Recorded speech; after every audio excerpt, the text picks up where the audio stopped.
Bu Parakaikan, how are you, Bu? Hi, Pa Alpha. Yeah. All right.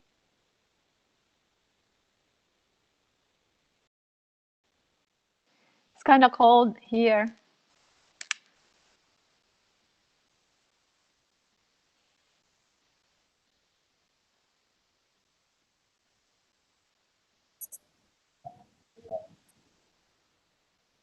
So everyone, we are about to begin our webinar.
It's time to open our eyes to a bright and promising future.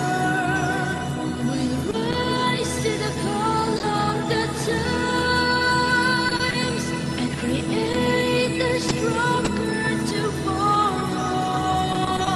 Let's start to make a difference, teaching everyone to learn through science, health, and technology. We will share our expertise by promoting knowledge and policies. We can build a better world. Let us take a stand for our visions alone, making future breaths for the people to grow in a life filled with happiness and clean. Here at SEAMEO, building the future is our legacy.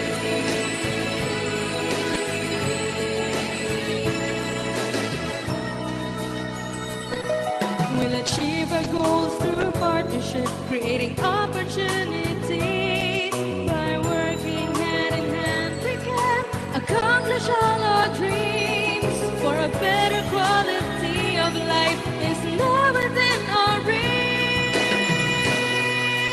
Let us take a stand for our visions alone, making future plans for the people to grow in a life filled with happiness and clean.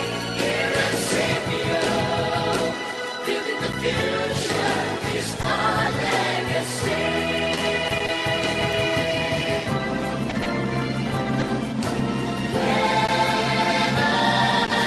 Take a stand for our visions alone, making future plans for the people to grow in a life filled with happiness and clean. Here at SEAMEO,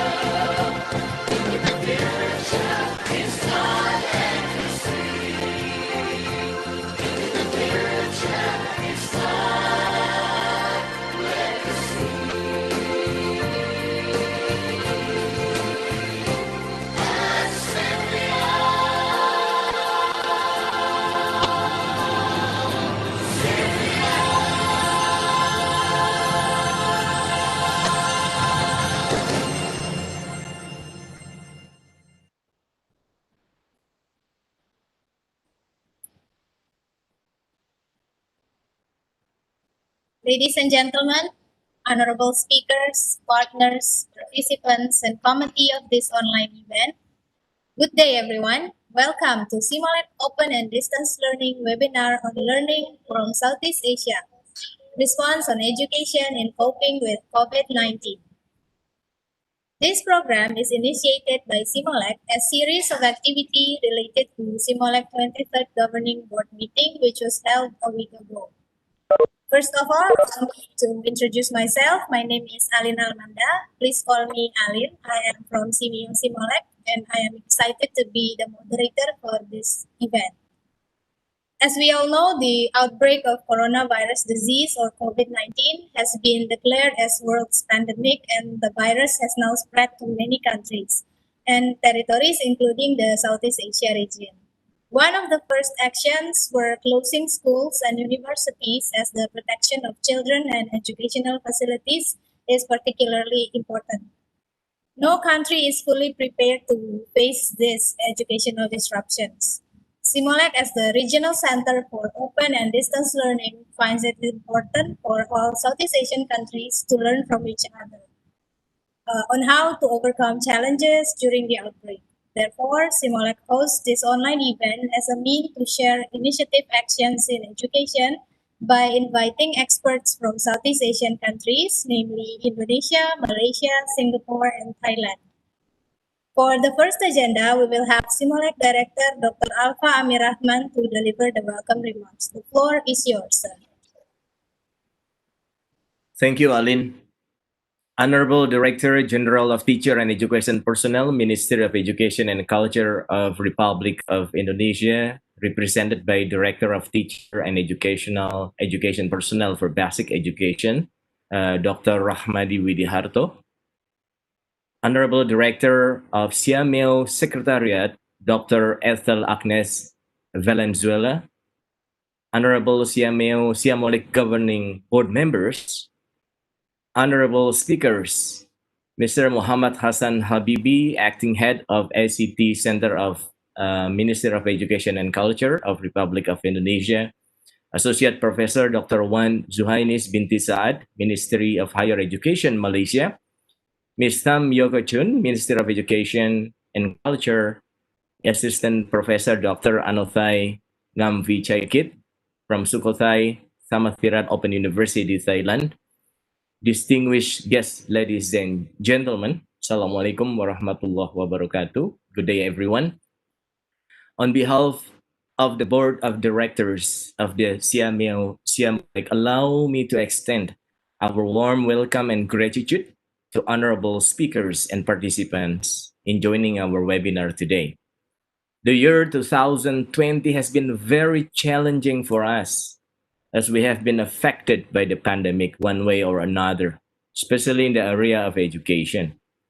As a SEAMEO Regional Center established and located in Indonesia as its hosting country, SEAMOLEC has been responding to the priorities of the Ministry of Education and Culture of Indonesia, set up by the Honorable Minister Nadiem Anwar Makarim.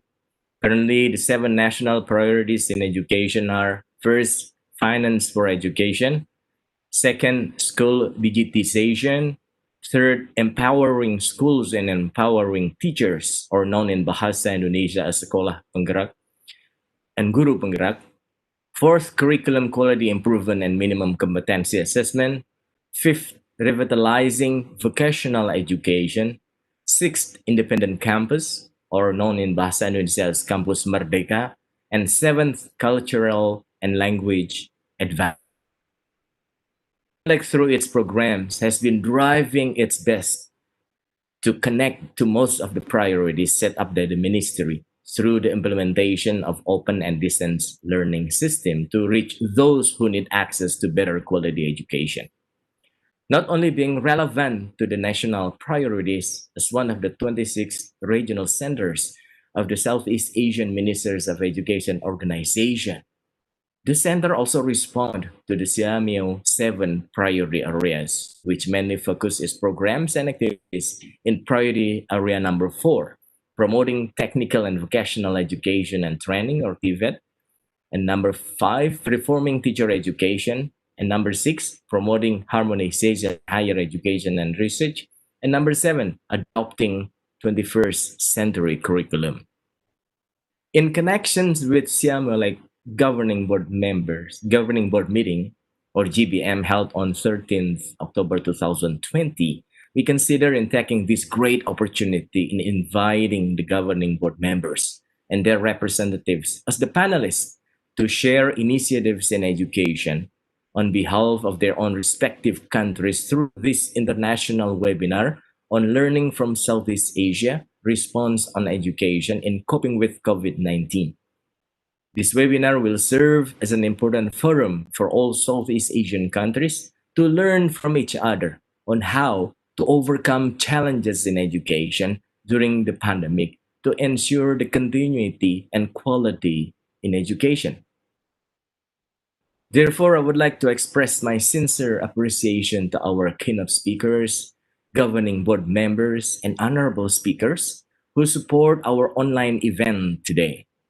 I do hope that innovative practices and lessons learned shared in our webinar will be beneficial for educators and teachers in Southeast Asia to continue the enhancement in quality education delivery with creative and effective online learning experience to overcome the exceptional time during this COVID-19 together.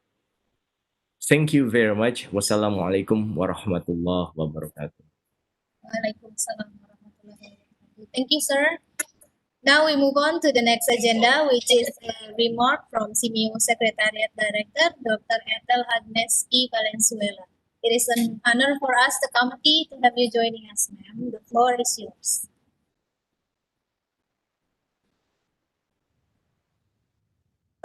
Dr. Alpha Amirrachman, Director of SEAMOLEC, chairs and members of the governing board of SEAMOLEC, friends, keynote speakers, presenters, ladies and gentlemen, Selamat sore, a very good afternoon to all of you. I want to start my remark on a positive note. Despite the life-changing effects of COVID-19, Southeast Asia remains undaunted with the challenges posed by this pandemic. Proof to this is the SEAMOLEC Open Distance Learning. We are still together, sharing best practices, making sure that learning continues for everyone, reaching the marginalized, disadvantaged, and underprivileged learners who suffer the most when this disruption happened. Proof to this is the commitment of the ministers of education, high officials, and experts who shared to the region the COVID-19 responses in 3 critical e-fora, which we have staged early on during the pandemic, that they have developed recent policies, macro-level strategies that are being employed now in the different ministries of education and different schools all over Southeast Asia. Allow me to share the key takeaways from the SMPEF or SEAMEO Ministerial Policy e-Forum. First is the push for ministries of education to implement technology-enabled learning in all 11 countries of SEAMEO. And ministries of education have responded by expediting the development of online learning resources and platforms. Second is the utilization of online learning management systems using blended, hybrid learning, or flexible learning modalities. Realizing the difference between the wide disparity in terms of the reach and the connectivity of schools and learners in all member countries. Ministries of education championed the use of flexible learning modalities, blended home-based learning, hybrid learning to ensure that everyone will have access to learning interventions during lockdown and during this period when they have reopened but are still observing health and sanitation protocols. If there is one silver lining in this COVID-19 situation, it is the full transition from the traditional to the virtual or online learning. All countries in Southeast Asia massively invested and enhanced their online and technology-enabled platforms, using other modalities such as radio, television broadcast, and others, modular learning, which many of the educational institutions utilized during this pandemic. There were also efforts to produce printed learning modules, keeping in mind the syllabus and the learning outcomes that all learners should reach even during the pandemic. Since April 2020, SEAMEO has developed webinars that are free and accessible to all. This provided a platform for experts and education leaders to present the recent trends, their solutions, theories, and strategies amidst the school lockdown. We also launched video lecture series asking the SEAMEO TVET and SEAMEO Teacher Network to share their practical but replicable strategies that they can employ as teachers transition from traditional to face-to-face teaching and learning in these alternative delivery modes. Heeding the call of education ministers and high officials, we have conceptualized the SEAMEO COVID-19 Accessible and Responsive Education Support Program Fund, meant to develop Southeast Asian classroom online from K to 12, TVET, and higher education, emphasizing as well teacher education. It also aims to enhance the capacities of Southeast Asian teachers in the use and development of online resources for ubiquitous learning through toolkit and learning services, or what we call as TLS programs. Utilizing the support of our member countries, our associate members, and affiliate members, SEAMEO believes that the only way forward is for us to care for each other. SEAMEO cares, as this regional intervention is actually a product of strategic partnership with our stakeholders who share one vision, that the region is quick to respond to disruption brought by the pandemic. I would like to end with this statement that the future of the 11 SEAMEO member countries is one on the further development of open and distance learning in the region. We have done a lot even before the pandemic, identifying regional policies, regional framework on ODL, and even doing open educational resources and MOOCs or SEAMEO MOOCs. This is perhaps another silver lining in this COVID-19 experience, that massive investment and regional allocation to learning management system and blended learning have to be utilized, and never before have we seen this kind of advancement in such a rapid pace. In barely 8 months, these online platforms were utilized, and learners from all over the region are now benefiting from the gains that were fueled by teachers and administrators and leaders who responded to the challenge of converting traditional face-to-face learning into online and other flexible learning modalities. This is the reason why, despite the difficulties that we encountered, we are still stronger and emerging better after this pandemic. Thank you very much, everyone, for joining us in this special webinar on open and distance learning. And thank you for sharing all your expertise with SEAMEO SEAMOLEC. We hope that we will have productive discussions this afternoon. Have a good day, everyone. Thank you so much for your inspiring remarks, Dr. Ethel. You highlighted the silver lining of this pandemic is that the transformation from regular education to digital education, and how people are getting more and more familiar with ICT. So thank you very much also for sharing about the technology in SEAMEO scope.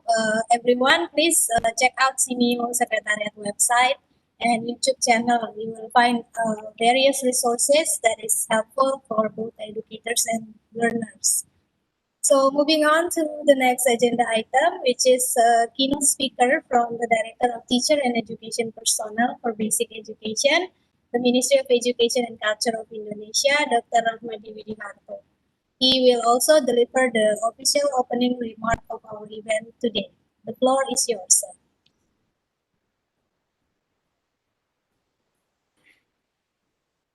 Honorable SEAMOLEC Director, Dr. Alpha Amirrachman, Honorable SEAMEO Secretariat Director, Dr. Ethel Agnes P. Valenzuela, Honorable panelists from Southeast Asia countries, Associate Professor Dr. Zuhainis Binti Saad from Malaysia, Ms. Tham Yoke Chun from Singapore, Associate Professor Dr. Anothai Ngamvichaikit from Thailand, Mr. Muhammad Hasan Chabibie, Acting Head of ICT Center, Governing Board members of SEAMOLEC, all audience, distinguished guests, ladies and gentlemen. Assalamualaikum warahmatullahi wabarakatuh. Good afternoon and praise be to Allah for His blessing. We are now for the SEAMOLEC International Webinar on Learning from Southeast Asia, Response on Education and Coping with COVID-19. At first, I would like to present best regard from our Head Office, Director General of Teacher and Education Personnel, Ministry of Education and Culture, Republic of Indonesia, Dr. Iwan Syahril, Ph.D. He apologizes since that he cannot here with us today due to some other agendas he has to handle. Secondly, I would like to seize this good opportunity to convey our great appreciation and thanks to all GPM members in conducting 23rd Government Board meeting. Third, I hope that from this webinar, audience are able to learn from others from Malaysia, Singapore, Thailand, and also from Indonesia, how to deliver education during this pandemic. Ladies and gentlemen, wherever you are, I hope you are fine and happy. I would like to open my presentation with some questions. Have you ever imagined that we face COVID-19 in 2020?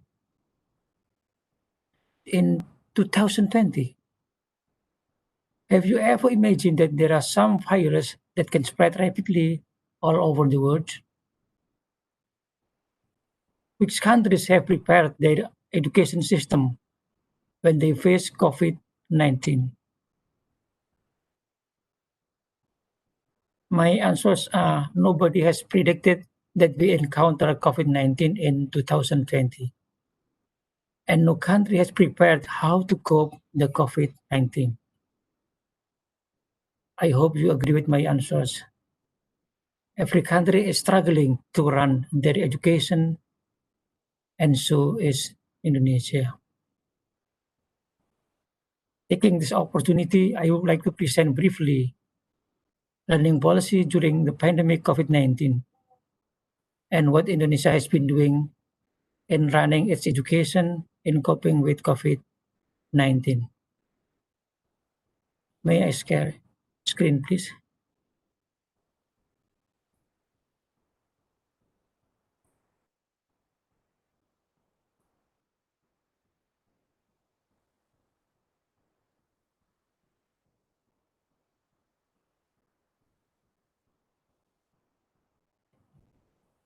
Right.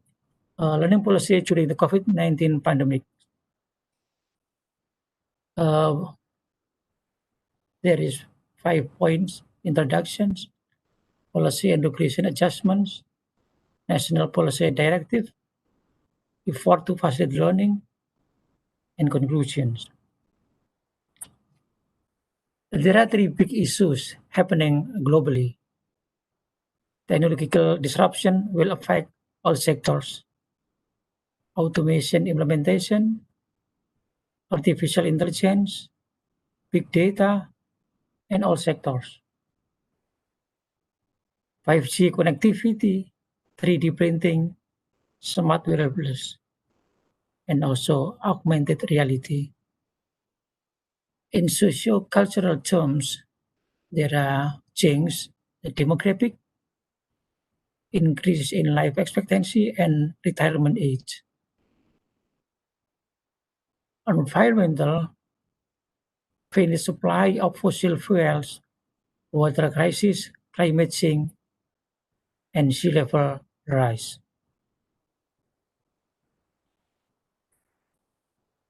COVID-19 pandemic has promoted rapid structural change, include education also in works, implementing distance learning. Schools around the world have to quickly adapt to digital system and to facilitate. Industry face financial pressure and also spending up digital access in all industries, more pressure to upgrade skills, localization of entrepreneurial opportunities. How about in Indonesia? How should education in Indonesia adjust when ever-changing economy, socio-cultural demographic, and also in education?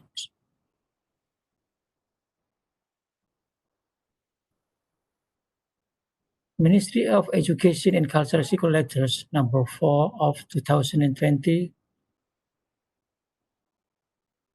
emphasizes that there are two principles when the teacher personal education. The first principle is do no harm. Student well-being must to be prioritized and be realistic. On the other hand, that we have to emphasize during the learning, like life skill education, variety of activities, useful feedbacks, and also meaningful learning. Here is some regulation adjustment during COVID-19. Maybe I don't to read one by one. In general, we can say that regulation in during COVID-19 is like learning from home and also school operation assistance give prioritize in hygiene and helpful, and also Ministry of Education Regulation number 20 of 2020. We can also purchase for credit and data internet. There are joint ministerial decree how to conduct the learning in school, but they have to be careful in which part they stay. Let's say green zones or yellow zones, orange zones or red zones. Based on joint ministerial decree, they have to get permission from local government and also educational unit. Parents in the small units, if their parents or the family not allowed to do kind of learning in school, so teachers cannot do the learning face to face. They have to do learning from home. So, Minister Decree of Education and Culture number 219 2020, also Agency of Research and Development Decree number 18 2020. They have some kind of curriculum, simplified curriculum as a reference, focus on prerequisite competency, core competence, and a basic competence in 2016 curriculum. This regulation avoid burden on teachers, also avoid a burden on students, improve psychological well-being of parents.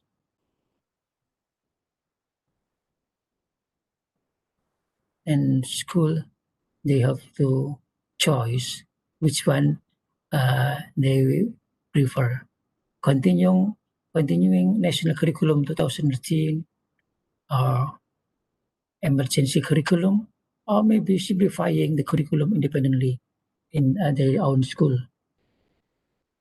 So how about the directive of policy, Ministry of Education, especially for strategic plan, we call in Indonesia is Pelajar Pancasila, that consists of 6 components: religious, independent, critical thinking, creative, mutual cooperation, and global diversity.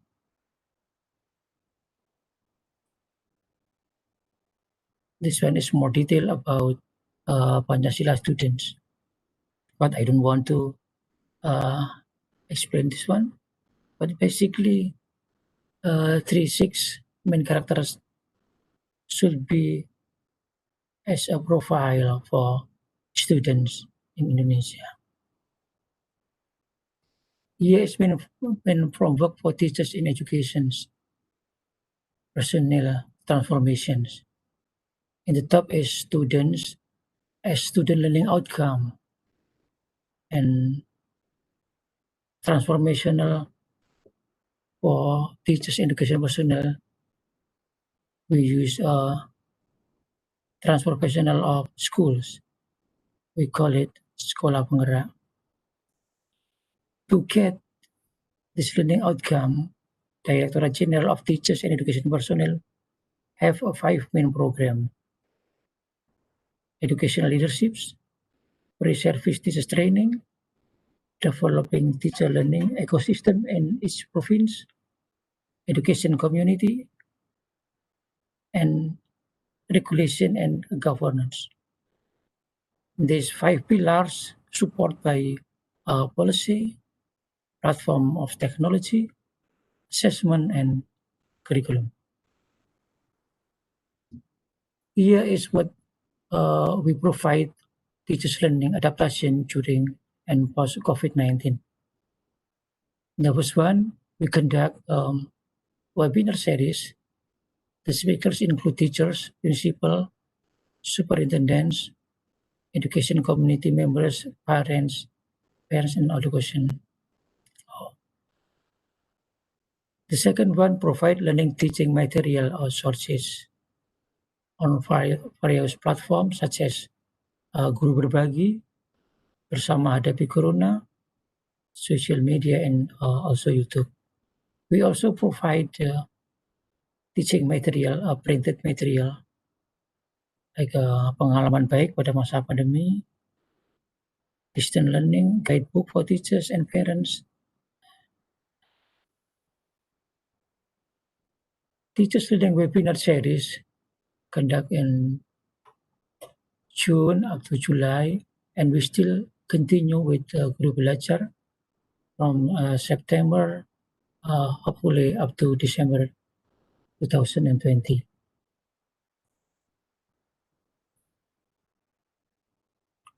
Providing online resources, we have Bersama Hadapi Corona and also Guru Berbagi. For Guru Berbagi, up to October 19, there are around 12.1 million lesson plans already downloaded by teachers. And also, there are many articles that already share to each other, so they can learn, they can study from these articles. The third one is printed material for distance learning. We distribute this material, especially for rural area and also other disadvantaged territorial in out of Java Islands. Conclusions. The students' rights to get a proper education must be fulfilled during the COVID-19 emergency periods. It is a must. The COVID-19 pandemic didn't become a barrier for teachers to take an important role, because during this pandemic, mastery of ICT is absolutely a must. Learning strategies based on social emergency consists of they have to basic competence to analyze and essential material analyze, geographical condition analyze, student parents tool need analysis, simple design and assessment also of feedback. Teachers in the midst of pandemic must be ready to take a leap, transforming learning into online learning for all the students.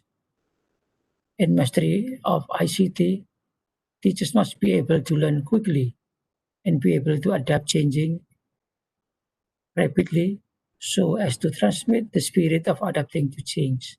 Students, parents accurately. Various online resources provided by the Ministry of Education and Culture, of those available for free, can be utilized by teachers in carrying out learning, both during the pandemic, COVID-19 or post-pandemic.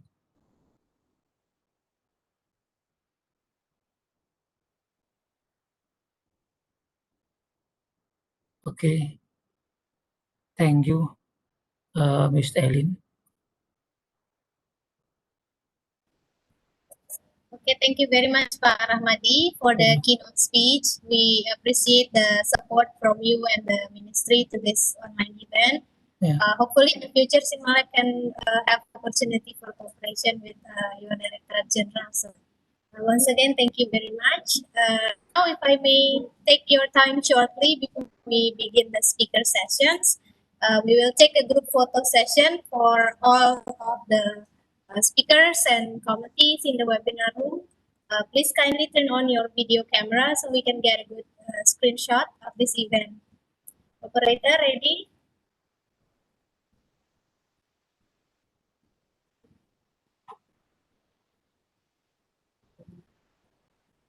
Okay, I will count to 3. Please give your best smiles. Everyone, 1, 2, 3.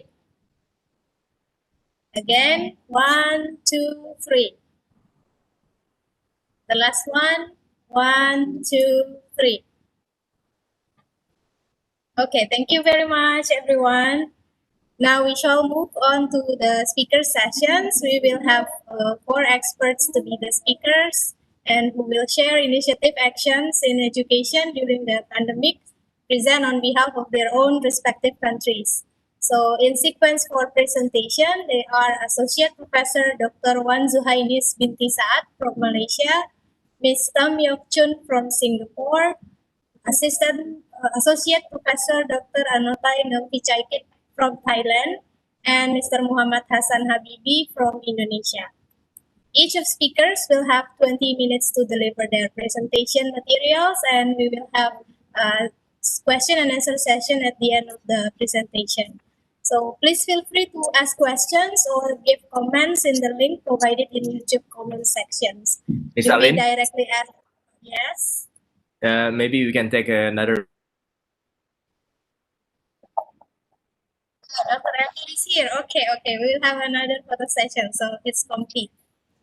Okay, give your best smile, everyone. 1, 2, 3. Another one. 1, 2, 3. Okay, thank you so much, everyone. Thank you, Dr. Ethel. Thank you, Dr. Ethel. So, if I may get back again, you may directly ask one question for a specific speaker, or when one question can be addressed to all speakers.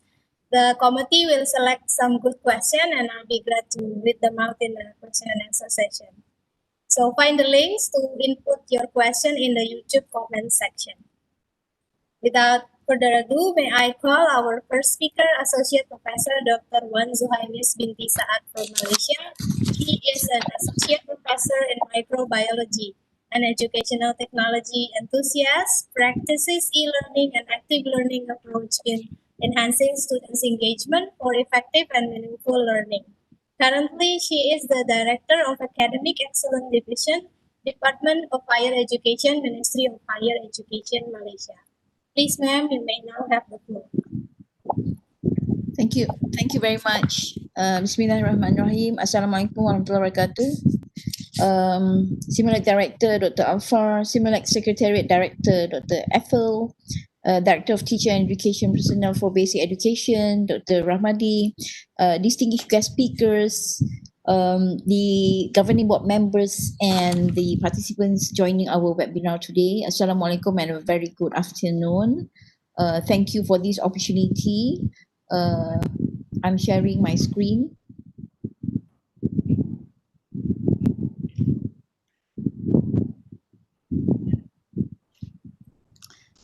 I'm sharing my topic today on the reimagineering learning post-pandemic.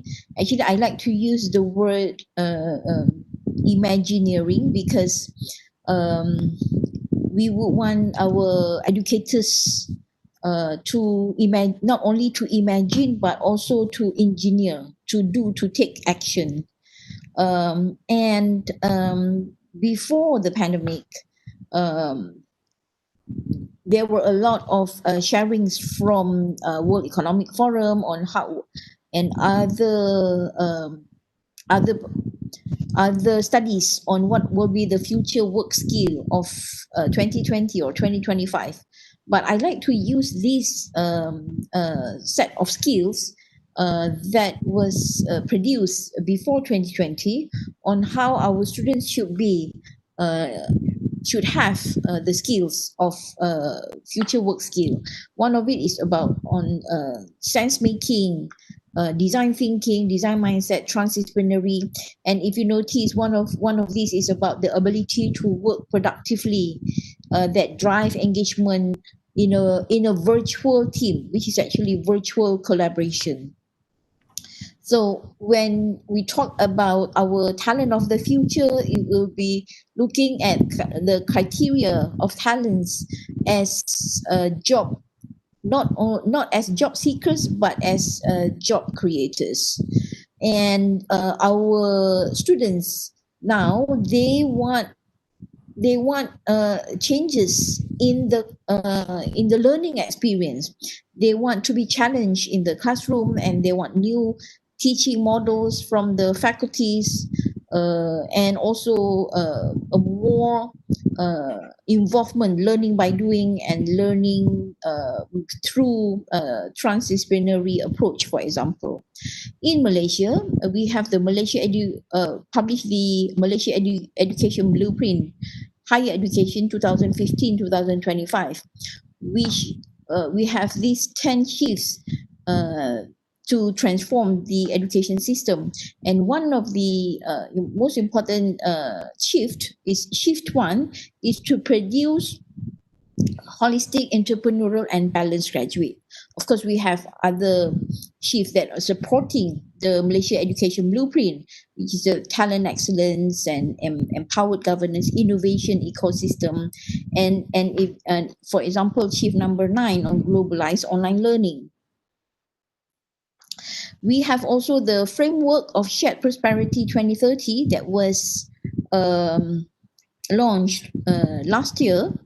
And in the framework of shared prosperity vision 2030, one of the 8 enablers is about education and TVET, where education here, the increase in skill and highly educated workforce, learning, society and outcome-based education. So for shared prosperity vision 30, our interpretation in higher education about shared prosperity is sharing resources and also sharing expertise from the higher education, and of course to ensure the inclusive and equitable quality education that promote lifelong learning opportunities for all through the Sustainable Development Goal, focusing on quality education. And in the Ministry of Higher Education in Malaysia, we have also produced a framework called the Future Ready Curriculum Framework, where focusing on to produce lifelong learners with a design mindset, the 21st century seal, and we with the foundation of fluid and organic curriculum structure and transformative teaching and learning delivery with also holistic assessment. And due to this COVID-19, in higher education is actually confronted with new and unprecedented problems or requiring our educators to adapt and nimble solutions. So this shift in higher education focus to online learning. So the educators need to rapidly transition to online learning, and this actually one of the blessing in disguise in online learning is blessing in disguise in this pandemic is everybody online learning is now a necessity, and the educators become more creative and innovative in designing their learning using online learning. I'm sharing examples of the rapid transition and the efforts and practices that has been shared starting in March when we started the first MCO or movement control order in Malaysia. So the universities shared their best practices, even starting from basic on how to teach online through webinars, through guideline of learn on teaching on how to teach online using simple or basic technological tools. Although we keep on emphasizing that technology is just a tool, okay? It's just a tool, but educators need to be able to leverage or make use of the tool that helps our students learning, and our students need to be guided on how to use the technology, the tools for learning. We have also what we call the e-learning clinic, for example, where the educators are mentored and coached on how to teach online, how to use the platform, how to use simple tools, how we can even use WhatsApp and Telegram for to learn. So we see our millennial now, they are at all time with their gadget, with their devices, with their phones, but we want them to use the devices for learning. So we have for example, like this one from the University of Malaysia Sarawak, we have the COVID-19 response, a quick guide for UNIMAS academics, for example. So everybody share their how to teach online and guide with the proper guideline from the Center of Teaching and Learning of each universities, and series of webinars were shared. Some of the universities, they had the experience on doing online. Before the pandemic, online was the technology or the online platform was used as a blended learning to supplement the face-to-face. But during through that blended learning environment, there are also universities that started to have what they call, for example, like week without walls in UITM, for example, where the whole week there will be they didn't have any classes, and they have only online classes. So this was actually before the pandemic. So for these educators, who have actually used blended learning or learning management system to supplement the lectures, physical lectures, online learning is actually much easier, whether to do synchronously, face-to-face, virtually, or to record their videos, lectures, and upload in the platform, to be done asynchronously. And there are websites that were shared. There were series of YouTube's virtual class tutorial. So we have DIY on instructional video. For example, this one from the University of Science Malaysia on how to conduct online classes. Even we have using different platform of virtual learning. And these are all from the public universities that have actually shared their not only best practices, but to teach and to guide our educators, giving webinars on how to teach online.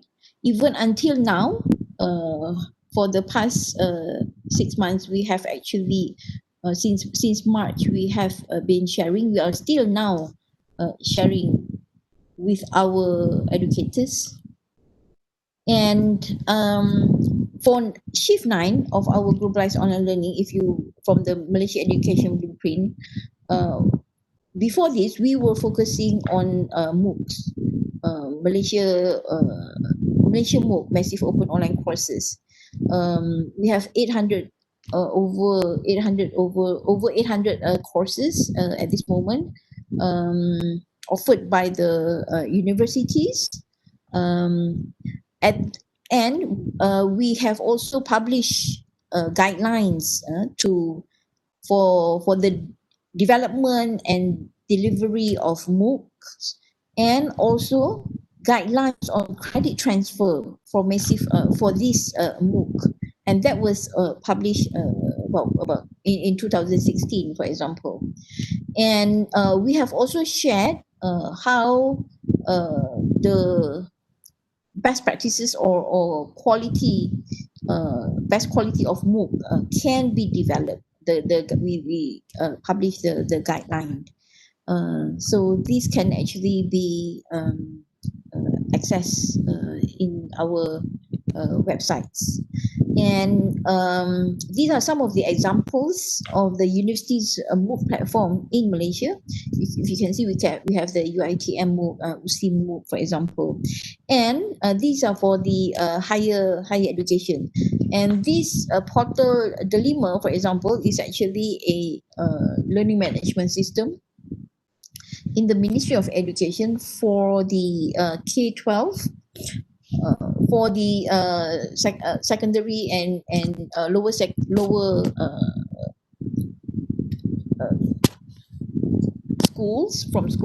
schools. And this is actually a collaboration between Google, Microsoft, and Apple that produced this platform. And in terms of credit transfer MOOC, I think it's very important that we have this criteria for credit transfer.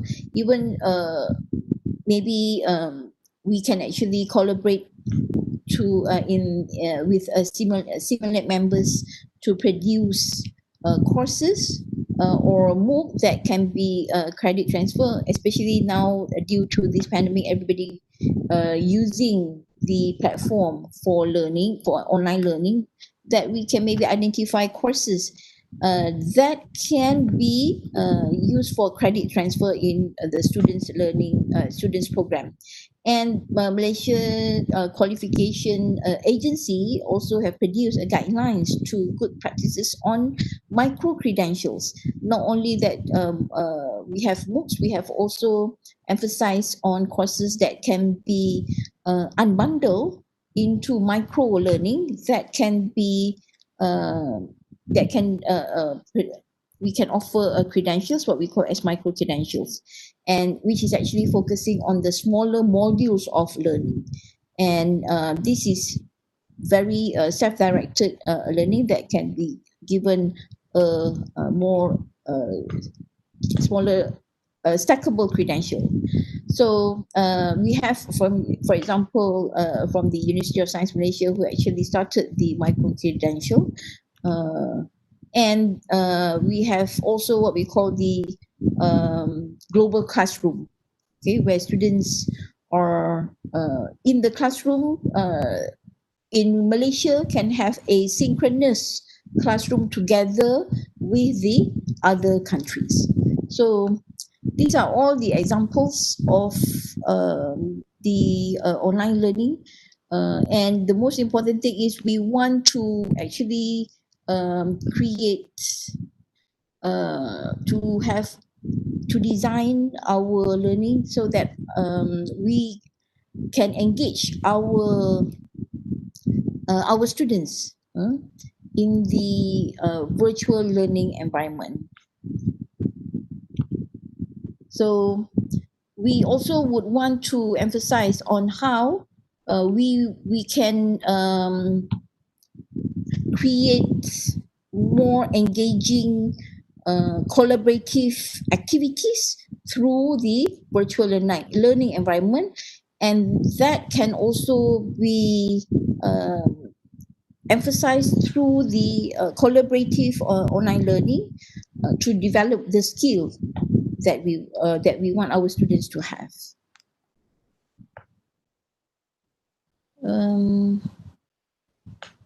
Okay.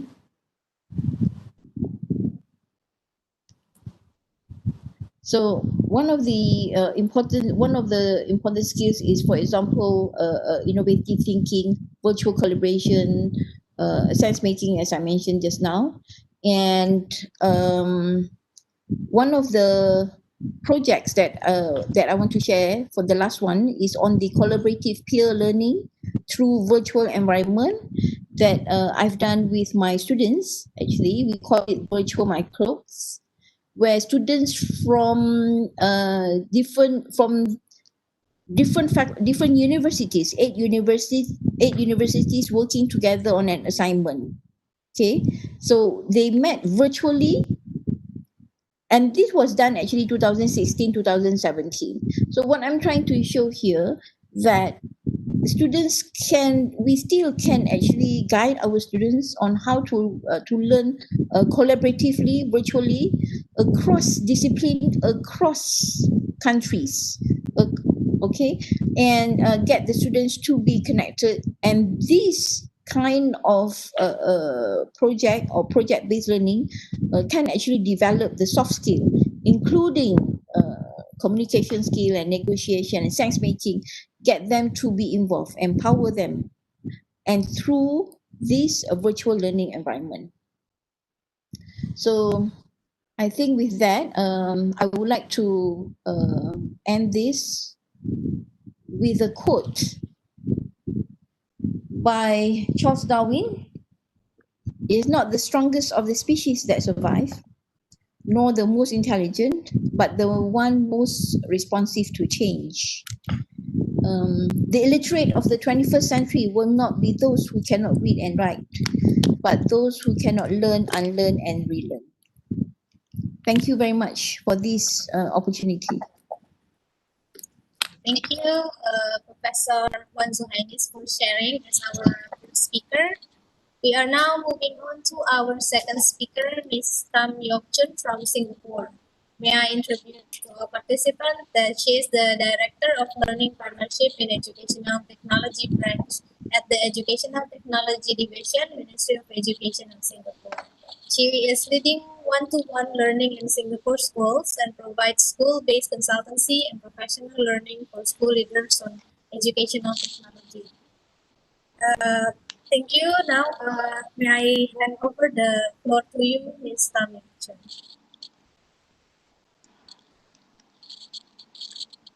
A very good afternoon to SEAMOLEC Director and the Governing Board members, to SEAMEO Secretariat Director, distinguished ladies and gentlemen, and honorable speakers. It is indeed my privilege and honor to be here this afternoon with all of you, and I want to thank you for the kind invitation to speak at this forum to share the experience from Singapore. My focus will be on the K-12 education at the primary, secondary, and the junior college level. So the title of my slides presentation is Learning in Schools During COVID-19, a Singapore Experience. The next slide. This is the outline of my presentation. There are three parts. The first is to share with you an overview of experience, how we actually adapted learning in the classroom during the pandemic, and also share with you briefly the strategies and support structure from the Ministry of Education to the schools, and finally some final thoughts and the next steps going ahead. Next slide. So briefly, let me share the overview of the experience working with schools. As Eileen has shared with you, maybe next slide. I actually work very closely with schools as the director, one of the directors in Educational Technology Division working with schools.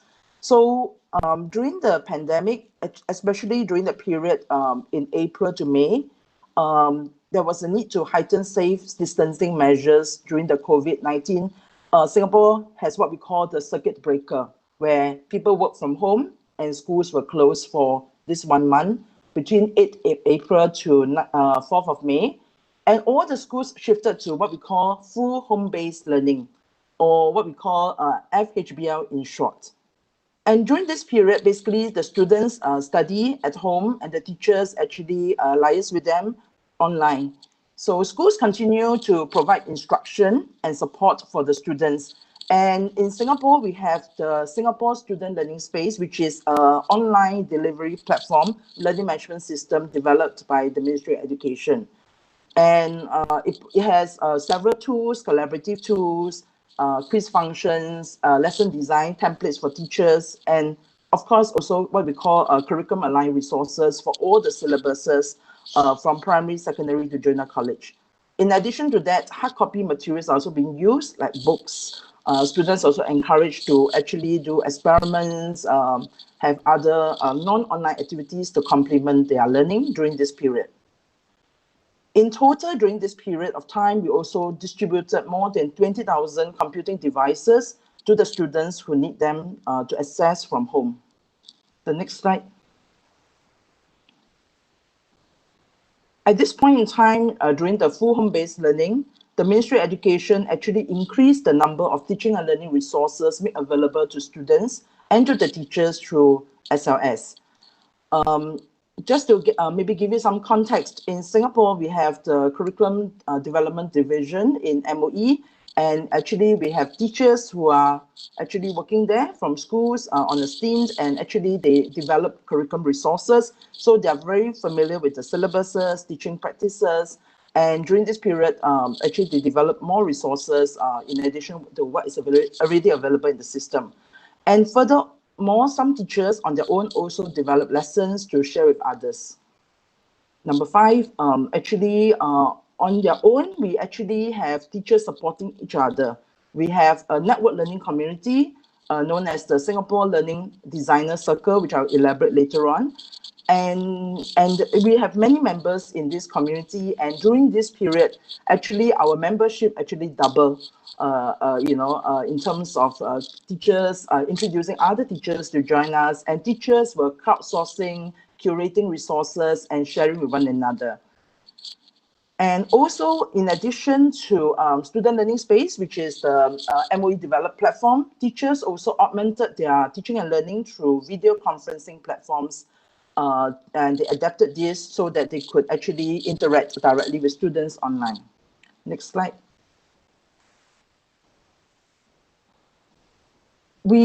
Just now you heard I talked about the full home-based learning that was between April to May. Following that, actually, school starts returning back to full schooling, but we had a transition period from May all the way to around July, where actually we have what we call rotational home-based learning, in which the students come back to school and they rotate. That means if, let's say, you're secondary 1 students, you come back to school in this week, the following week you work from home. And so on. So we did a rotational home-based learning before we went back to full schooling. So there's a whole continuum there from full home-based learning to rotational home-based learning to full schooling. This is the situation we are in currently, full schooling. And throughout this period, one very important stakeholders are the parents. So we engage the parents actively at the school level, as well as the Ministry of Education, providing very targeted resources and guides to the schools in which they can use with the parents. Parents were concerned with issues such as cyber wellness, issues relating to how to navigate the space, especially for primary school students, and also in terms of screen time and so on. So parents are engaged, and in many instances, we also saw at the primary school level, the parents were very actively involved, even in the video lessons together with the teachers, sitting alongside with their kids. And they were very much supportive of the teachers' work. Next slide. So I gave you an overview just now in terms of how we have adapted the teaching materials, supported the schools. That's a broad overview. So from April all the way to now. Now I will share a little bit on the specific strategies the Ministry of Education provided for the schools. One is the scaling up of the Singapore student learning space capacity. I mentioned, you can see there is a screenshot of the student space, which is an online learning platform that we developed MOE. And during this period, what we did was, during full home-based learning, we actually scale up the infrastructure in terms of bandwidth. We take note of when are the critical periods of time where the students will log in to do their assignments, or they will be interacting with their classmates, because there are a lot of collaborative tools inside the system. So we make sure that there's high concurrency usage that's being supported during this period of time, because all the students are logging in from various locations.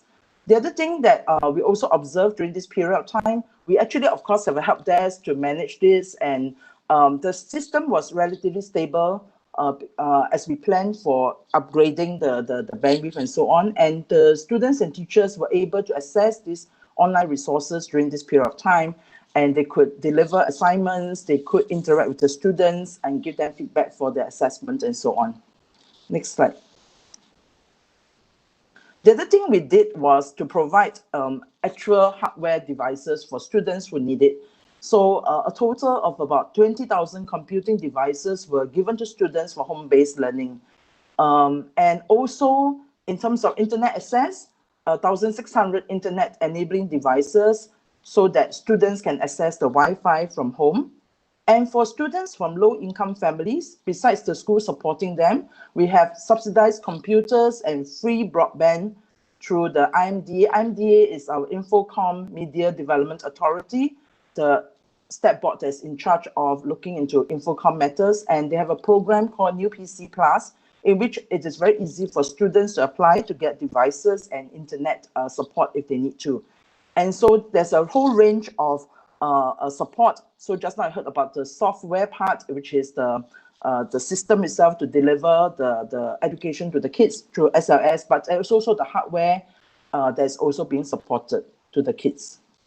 Next slide.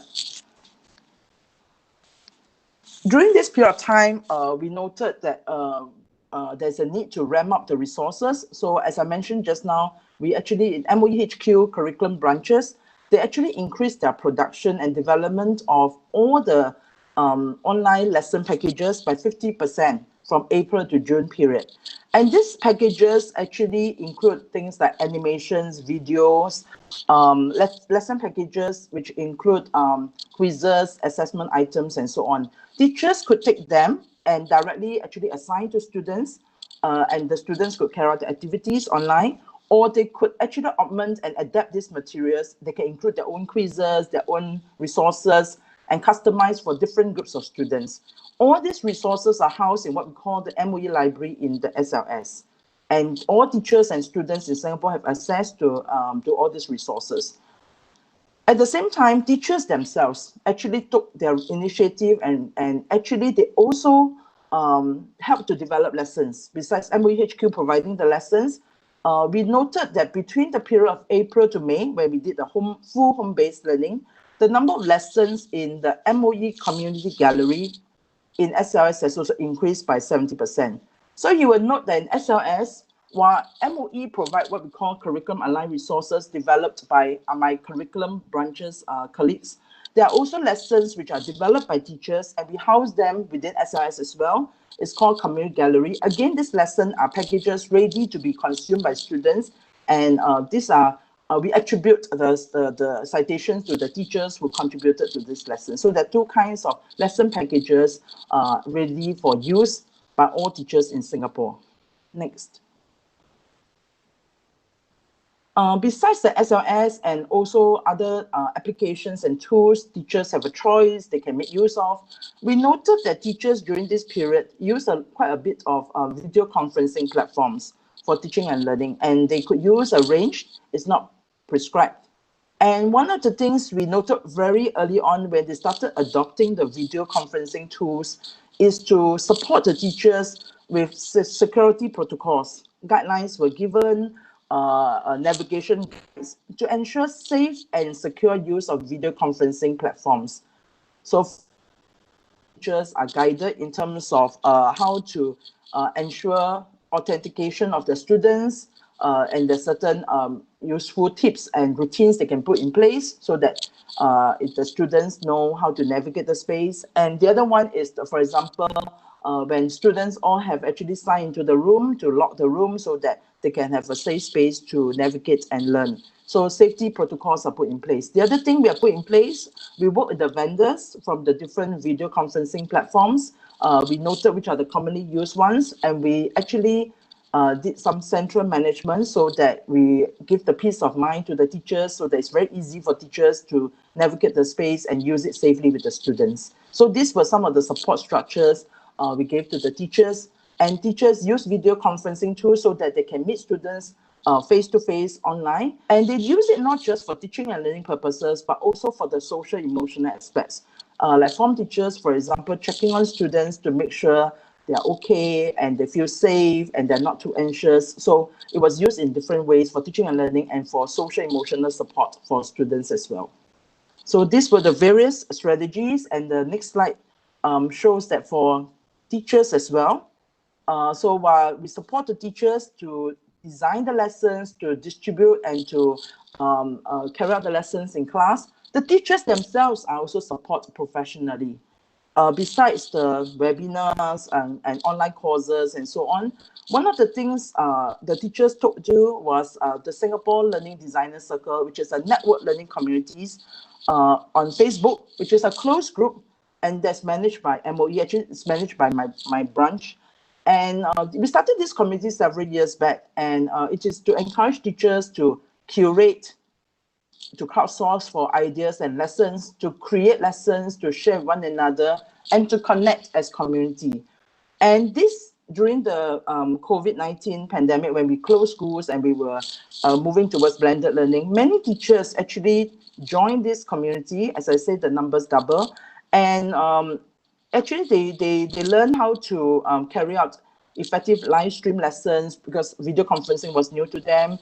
And the other issue that many of them faced was, how do you do marking? How do you give feedback to students? How do I know that students have learned? And those are the questions the teachers asked each other online, and they supported each other. The next few slides, I'm going to show you some inspiring stories of some of the teachers that we were very encouraged when we saw their practices. And these are all teachers initiated. So example one, We saw teachers, next slide, we saw teachers supporting each other, sharing lesson ideas. So these are some screenshots from the Facebook post that we saw like during that period of time when teachers actually innovated and they were very creative in terms of the lesson. So you saw an example here of gamification, the whole learning experience. And on the right-hand side, another teacher using shadow play. So when the students learn online, it's not just about going through quizzes and answering questions. They try to also create activities for students to actually, move around, do physical activities. In this case, the students in this particular example actually did shadow play, created the puppets and so on. And when the teachers made them video during the video conferencing, they could actually interact and share their learning artifacts with one another. And they have so much fun learning with one another. So we saw many examples of very innovative lessons by teachers using the whole range of tools. And these lessons are all shared during the Facebook in the community gallery with one another. Another example, the next slide.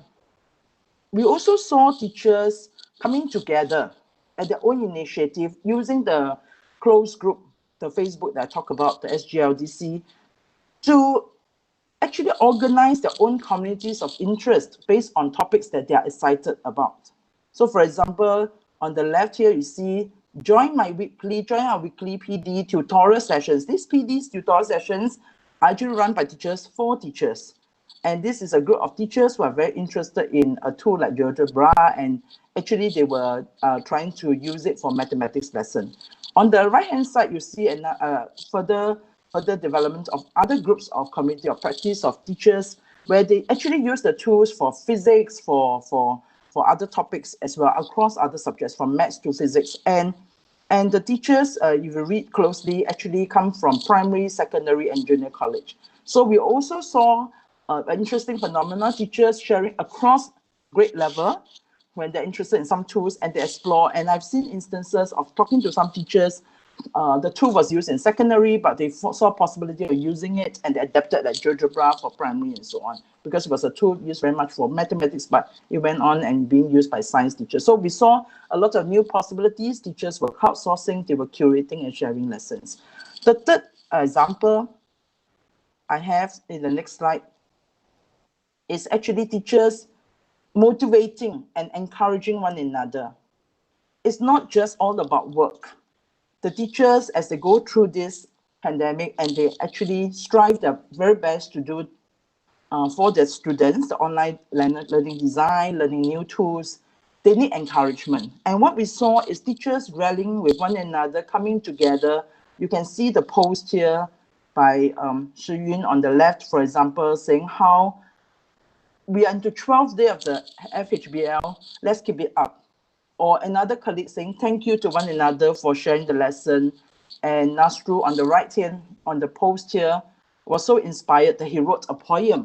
And if I could read you the last part of his poem, the last stanza, he says, if I could just, he said, we are in this CB refers to COVID, circuit breaker, when we close schools, we close the office and so on. He said that's between April to May.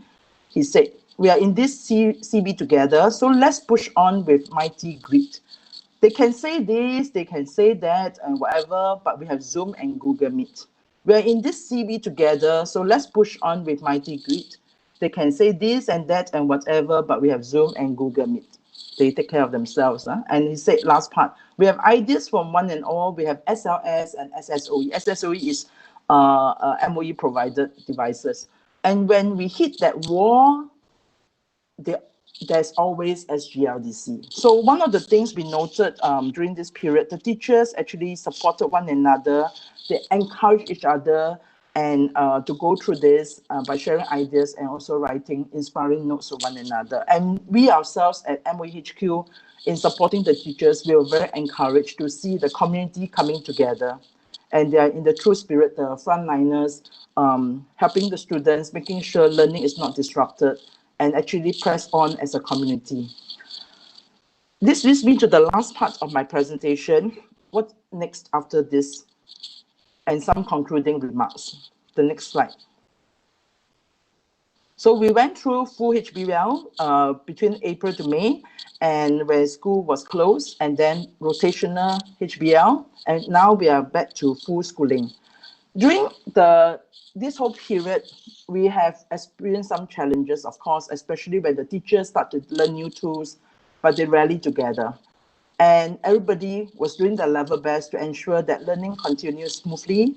And one of the things we noted in point one here is that the pace of technology adoption has accelerated greatly by both teachers and students, and some parents too. Second point, when we did a survey, every few weeks we actually consulted with the students and the teachers, how they are feeling, making sure everything is okay. The students have expressed in their surveys that they like the self-directedness and the self-paced aspects of learning. It gives them the ability to pace themselves, to go back to the resources, revisit if they're not very sure, and take more time if they need to do certain assignments. So they like that part of it. But what they miss most is the teachers and their peers and interacting with them. So the social aspects they miss. They also miss the teachers giving them direct feedback and very specific feedback face to face. What about the teachers? The teachers, we noted they actually like the space out to really focus on lesson design, and they were innovating and they're experimenting, and they were learning about new ways, new affordances of technology. Learning and teaching will not be the same after this whole period. We have noticed that. And point number 3, my concluding remark is that one of the things we noticed is that, and we acknowledge, HBL, although has certain pluses, as I mentioned, the students like the self-directedness, the self-paced learning, but it can never be a substitute for in-person schooling, meeting the teachers, meeting their fellow classmates, interacting with one another. So there are some advantages to HBL, but there are also it can never be a substitute. So we are very clear about that. So what we are trying to explore now is that we saw some benefits of home-based learning or tapping technology to expand the repertoire of teaching and learning practices to make them more efficient, more effective. So now we are exploring ways as a ministry, and together with the schools, we are having a series of engagement sessions at the school, at the cluster level. How should we kind of make home-based learning as part of a regular feature in our education system? To give students space and time to develop more self-directed learning, more collaborative learning, and tap the affordance of technology. And this direction is part of the larger MoE, Ministry of Education direction called the Learn for Life movement. The Learn for Life movement at MoE is about equipping students not just with the basic numeracy, literacies and so on, the strong fundamentals, but also to equip them with the 21st century competencies such as critical thinking, inventive thinking, learn for life skills such as learning to learn and team building and so on. So actually, we are trying to see learning from the COVID as a crisis. We want to learn the good features, how to be better harness technology and make online learning part of regular school life, and to move forward to build the future-ready learners. So I think this is my last slide. Next slide, I just want to thank all of you for listening and for giving me this opportunity to share the Singapore experience. I look forward to your questions and to learn from all of you. Thank you. Thank you so much, Ms. Chun. It was a wonderful and insightful sharing from you. To all participants, may I inform you that we have slight change with the schedule to maximize the time. We decided to have question and answer session after all speakers presented. So before I hand the session to our next speakers, to all participants, I'd like to encourage you to share today's webinar with your social networks. You can take a screenshot of this webinar session and share it or post them directly on your Twitter, Instagram, or Facebook account. Don't forget to tag us, SEAMOLEC social media accounts too. Next speaker, I will introduce you all to our third speaker, Associate Professor Dr. Anothai Ngamvichaikit from Thailand. She is a Doctor of Philosophy in Management. She was awarded the Senior Fellowship Recognition in UK Professional Standard Framework for teaching from the Higher Education Academy in 2019. Currently, she is the Acting Vice President for Research and Innovation of Sukhothai Thammathirat Open University or SEOU, Thailand. Professor Anothai, the floor is yours, ma'am. Well, good afternoon, everyone. Selamat Zero. Yeah, so it's nice to. Oh, thank you. It's nice to have you all here. So first of all, I would like to thank you for SEAMEO to invite me to share the experience in Thailand about our learning during COVID-19. And also, good afternoon, SEAMOLEC directors, Dr. Alpha Amirrachman, and SEAMEO Secretariat directors, Dr. Ethel, Agnes, Valenzuela, and Dr. Rachmadi, Widdiharto, and all distinguished speakers from Malaysia, Singapore, and Indonesia. It's nice to have you all here to share experience together. It's really opened my eyes during the sections. So I will share my slide first.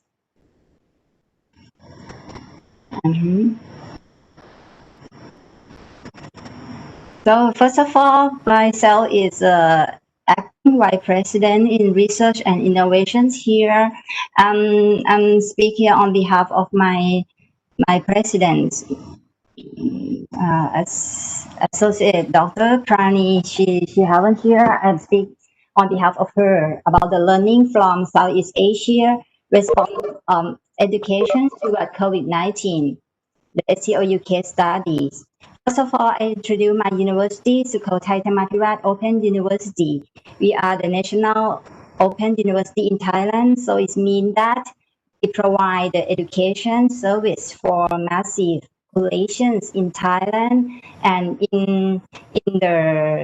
the distance lifelong learning. That is our vision.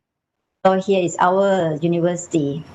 Our name was provided from King Lama IX, and this is our campus environment. We provide the distance educations, and I can tell you about before COVID-19. We use various media to reach our students, but our online learning is still we call it asynchronous. It means that we left the digital media in the learning management system, and then the student can access anytime. So I can tell you about how we changed during the COVID-19 later in order to let you know the critical change in our universities and our lesson learned from that. So the agenda will be, we will talk about the SEOU measures. SEOU is our universities. SEOU measures during the COVID-19. What is our online learning changing? Our online examinations, that it is also our critical event that we change the examination from offline to online to be full online examinations. What is the challenge that we face? We already launched it once, and we will next semester we will have online examinations again, and also the summary from our lesson learned. So then the measure, as you know, I think that's similar to other country that from COVID-19 we change our learning from offline learning, from the students go to the school, and we change it to like they need to do the online educations instead of going to school. They need to be like learning from televisions and also the internet. So then it will be the nationwide policy. Everyone, including the small children, they need to have the approach, the new learning approach with the technology and also distance learnings. And we have the policy to enhance the teachers' skill of IT. So all the teacher will upskill to go online to do the distance educations. Even we can say that in SEOU, we also the distance educators, we also upskill ourselves to use other platform in order to do, we call it synchronous. It means that we can manage the class simultaneously with the students. At the same time, we can discuss, we can do the group discussions, we can assign their homework, and we do the assessment fully online on that time also. So we try to provide the assessment system to monitor the learning performance during the COVID-19. And it's the priority to look at the resource allocation to online educations, and also all the online, we can say that everything online on that times in order to be pursued with the Thailand policy for social distance.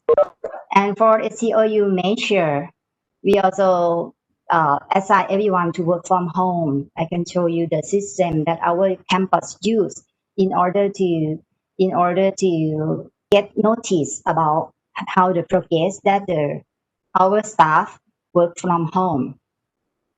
And also we have online learning, as I told you already, that we introduced the fully synchronous online learning on that time.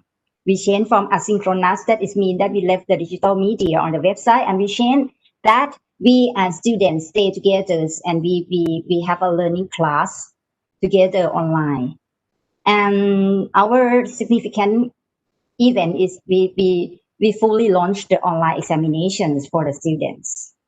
And I will show you the result as student rate to our online examinations also. And we try to avoid all the face-to-face activities, include seminar, workshop, and also our master degree class. We change it to be online activities, including our like a 5-day seminars before the graduations. Normally our students 100% they learn distance from their home, but before their graduation they need to come to campus for 5 days to meet with their teacher and their peers. But we change it to be fully online also, and they can interact with each other online. So this is the Thailand educations. I thought that it's similar to Singapore and Malaysia, that all the students need to learn with their digital televisions or their internet. We also face a problem in Thailand also in terms of concentrations, because if the small children, they have very short concentrations, they need to stay at home. They have no guidance enough because it's very sudden that we close the country, we let them work at home, learn at home. So the home-based educations is like we have no induction period for them. So we need some kind of the advice on ad hoc advice on that time. How can they learn online? And we know that it might be very challenging that we might not assign the student much of their homework similar to offline learning. That is the challenge of the small student. And here is the work from home. I thought that every organizations have their own system to track their employees about the working from home. At COU also we have website based for them to report the progression of their work instead of going to campus. We let them work from home. It's around 2 or 3 months that they need to report as a weekly report in our website. And we provide like a Microsoft 365 for them to do everything online, use a cloud-based system. So I can say that although we are the distant university, we also have a critical change from that we need to in terms of our system, our staff, in order to comply with the situations. And we learn that it's very good. It's very good. It also upskill our teacher, our staff, our students also. So our online learnings, as I already mentioned, that in the past we have the Moodle systems, that is a LMS system, learning management system, that we discuss with the student, but or it's asynchronous. It means that not the same times. The student can post the questions and the teacher or teacher assistant will answer later. And we post the video clip for them and they can submit their homework. But after COVID-19, during COVID-19, and we can say we utilize Microsoft Teams. I thought that is similar to other country, but for the SCOU, we use the our formal platform is Microsoft Teams, and we use it at the main platform to do the online classroom with the students. Include bachelor degree, master degree, and also doctoral degree. And we similar to Malaysia, we have Thai MOOCs that the Sukhothai Thammathirat is participate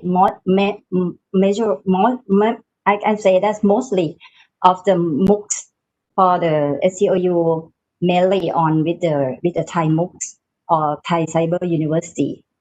So it's our significant part in terms of the online educations.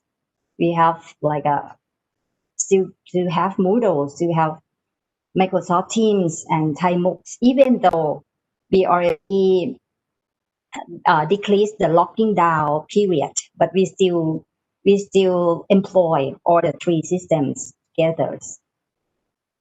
So let I show you our Moodles. Here is our Moodles. This is the one course of the master degree. So we have the opening sections for the students to let them know all the instructors, and I can show you the website.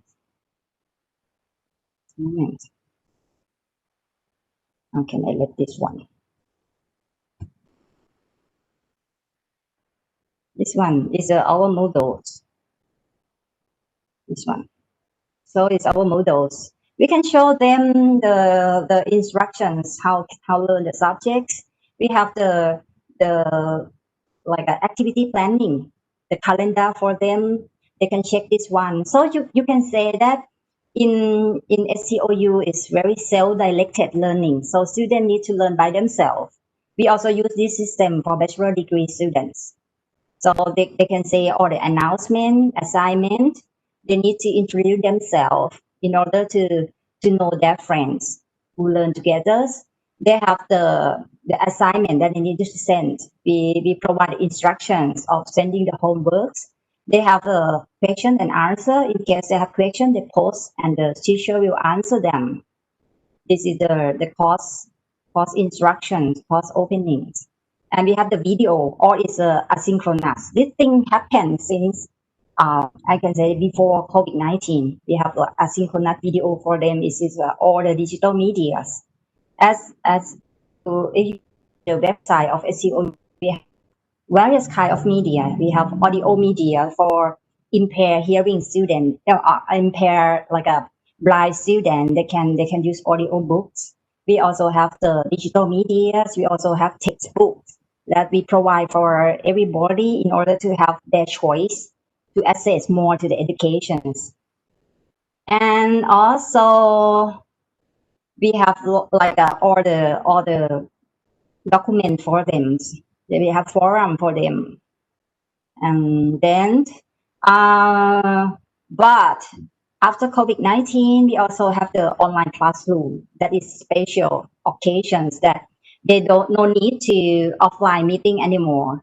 Because before COVID-19, we need to like set the offline classroom in central area of Thailand, in northern area of Thailand, in southern area of Thailand.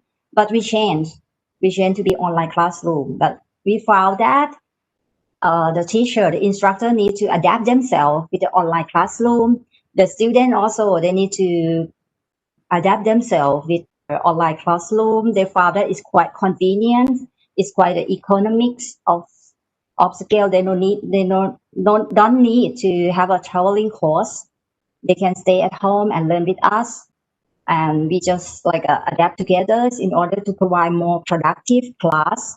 Even though like this course is a research course, so we try to fine tune how to make it more and more productive in terms of educations. How can we make the student learn? But we found that it's very good lesson learn because like for the research class, we can split like one day in a week and then another day in another week. So it's different from before COVID-19 because we need to save the budget. We need to have like a 2-day learning in the same week. So the student is very tried out. They're very burned out. So when we have online classroom, we found that it's very productive and they can learn more.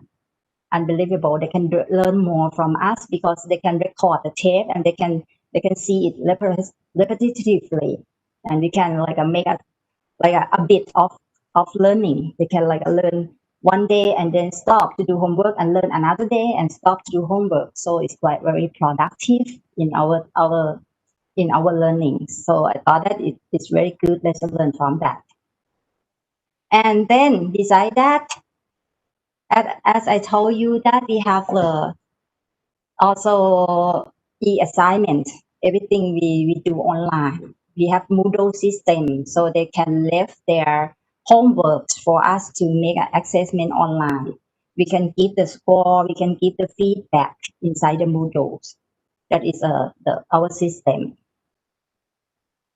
And for our teams, we can like arrange the fruitful discussion. We can call their name to let them share their idea. And also, if they don't want to talk, they can leave like a chat. They can make a comment via chat. They can raise their hand. That is very good. For me, I thought that Microsoft Teams is quite high capability to provide the feasibility for online learning. This is also my class for Microsoft Teams. So the student can present, they can share idea together. They can like share their screen for us to have a look, have a comment together. So it's quite good, I thought, from our apply online learning. And we also have a Thai MOOCs. It's similar to Malaysia that we have a SEOU MOOCs also. We provide a lot of courses that we give the access for whole populations. And recently we just received the grant to do the MOOC course for elderly caregiver. I thought that is very significant step for us to provide a massive course for caregiver for elderlies. So it's response for the aging society in Thailand. Not only that, we in this step after COVID, we also launched, we call it the modular system. It is non-degree course. It is the course that we provide for every people to register and learn with us to get the certificates, and in case they can use it as a credit bank, they can transfer into our bachelor degree or master degree later. But the course will develop for upskill people with responding to their need nowadays. For example, like the course for selling skill, the course for Chinese language to do the business. So it is another step that we step further from MOOCs, and we just launched it this month. So I thought that it's quite acquire the opportunity after COVID, and we think that it's very good because people get used to online learning and they would like to upskill themselves because of currently, as you know, that the economy is very stagnant here and all over the world. So people look for how can they upskill in order to respond to the new direction of economic development. And for the online learning, as we already mentioned, that is the good opportunity for us to use the virtual classroom. Although we decline the locking down period already, everyone work at the office. We can go offline classroom, but we still think that the virtual classroom is very good experience for us and it's very economic saving. So in some university, including us, we still keep online classroom together with offline classroom in order to serve the student convenience. And it's a good tool for us. We found that as I raised the example of the research classroom, it's very useful tool that we can like a we can decrease, we can manipulate the classroom to be more flexible because no need to travel anymore. We can learn like a bit of context, not all at once. We can separate and give it to the students. They have a step to strategize their learning. And we found that we learn a lot from the situation that we have more knowledge, we have more skill to manage the online classroom. It includes how can we design the classroom environment, how can we design the contents, the participations or the workshop, how can we make it as productive, similar to offline classroom, or sometimes even more in some subjects, because it's like it is a tool that the people can access it anytime. But we still have challenge, as I mentioned to you about some students that might not quite capable to the technology, and they might not have the stay still with the display, with the screen. So this is our challenge. How can we draw the students, and how can we make them more engaged with us? That is important challenge. We need to design, we need to renew all the course syllabus in order to attract more students with our screen. So we learn more how to engage the student with us. We learn more how to separate the course, not to be full day learning with full day lecture without any break. That is not good for online classroom. And we try to accommodate the students because at the SCOU we have a lot of like a variety of the students. We have diversity of the people. Some people very hand-on the technology. Some people avoid technology. They are not technology. They're very technology naive. So how can we accommodate that? So we learn how to do that. It's our challenge of us, how to accommodate all the people together with online learning. So we do a lot of things. I can say it is an example. Like when we launched Microsoft Teams, how can we accommodate the students and teacher together to upskill in the home-based educations? So we launched the video, we launched the graphic pictures for them to let them know how to use Microsoft Teams step by step. And I found that it's very good. They do it quite well. Even some students that is a little bit old, I can say that our students sometimes is like a 45 years old, is same age as me. so sometimes it's not quite handy with the technology, with the new platform. So we use the video to navigate them step by step. And we also have like a Facebook or chat center for them to ask the questions in case they have a technical problem. They cannot get into the online class. They don't know how to submit the file, how to do the folder for their homeworks. And our significant phenomenon is we launch online examinations. I think it's very good experience for us. You can say that is more 18,000 of the students participate with us.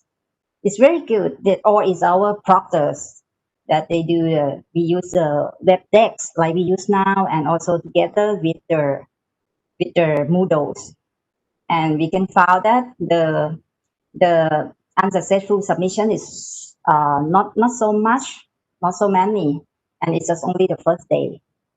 And then they can adapt with us. And I can say that it's our first online examinations. So we can develop more to be better, including our system, including our proctoring system, and including our students. They can, next time, hopefully, they can adapt more to have the successful resubmission. And for the satisfaction, the student very satisfied with the online system. They can say that it feel like no need to travel to go the offline examinations anymore. I can say that the old system, the student need to go in their same province to do the examination offline. And so not only the student traveling costs, we provide the proctoring people traveling costs. That is costly a lot. But now from online examinations, it's very, very safe for us because every people can stay at home, include our proctoring people. They can proctor the examinations at our university. So it's very promising. But at the time, as we have the online examinations, as I told you, that our vision is we provide a massive education for every people. So we also have the offline examinations also in order to have their choice. Because some people like the prisoners or the impaired people, the disability people, they might cannot access to the computers, the camera. So we also have choice for them. But we do it in the social distance style. But it's very promising in terms of online examinations. As you see, this is some problem challenge that we need to solve it, like unable to verify the identities because the camera, the login, the web text, because the web text is fully English. So it might be problem with our students. They might not get used to the language and also technology. So we have all the suggestions that we need to improve, and we hopefully the next time the online examinations will be more smoothened. It can be our main channel of examinations. So I can show you our support a bit for the online examinations. It's very impressive to me. The university do a lot of things. I can say it's not. I'm not acting vice president on that time. I think that if the executive board member of the university in that time doing a lot of effort on that. You can see that they have the video to prepare the students. They have the people to take care to answer the questions. The students can go to test the system beforehand. They can like tell the problems. We have a graphic to tell them that if they have something happens during the exam, how will they do with that? They can go to chat line. They can like have a lot of things, a lot of video, and all the executive members, they do a lot of work on that.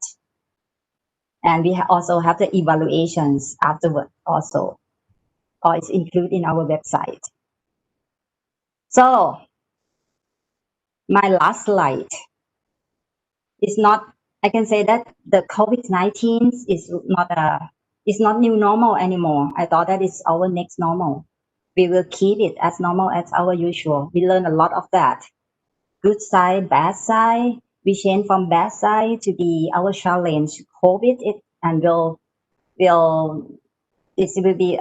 I can say that was our opportunity that we learn a lot and we adapt a lot and we found very bright side from our university and other university to improve our education system, to hand on more and more with the students. We hope that we can access more with the students. We can serve them with a lot of choice, including the online, including the home-based educations. This is a institutional response opportunities and also challenge in order to provide the learning and teaching in the next normal. I think that it's a very good lesson learned from COVID-19. Thank you so much for all your attention. It is all the experience in Thailand education from the National Open University of Thailand, like Sukhothai Open University. Thank you so much. Thank you, Professor Anothai. It was a very insightful presentation. Moving on to the last speakers, we regretfully need to inform you that due to urgent matter, our last speaker, Mr. Hasan from Indonesia, will be represented by Ms. Hendry Puspa Martasari from the ICT Center of the Ministry of Education of Indonesia. The floor is yours, Ms. Marta.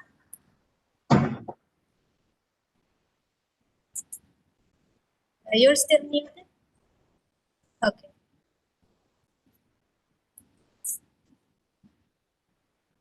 Excuse me, Ms. Marta, we cannot hear your voice.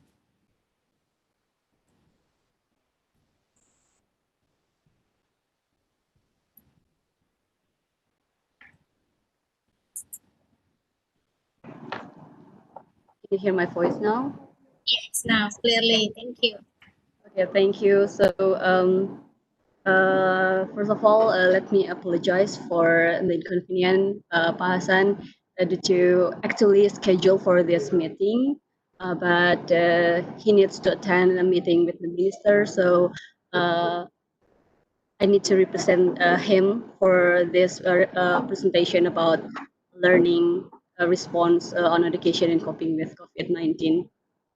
So, ladies and gentlemen, please let me to share my screen about the presentation.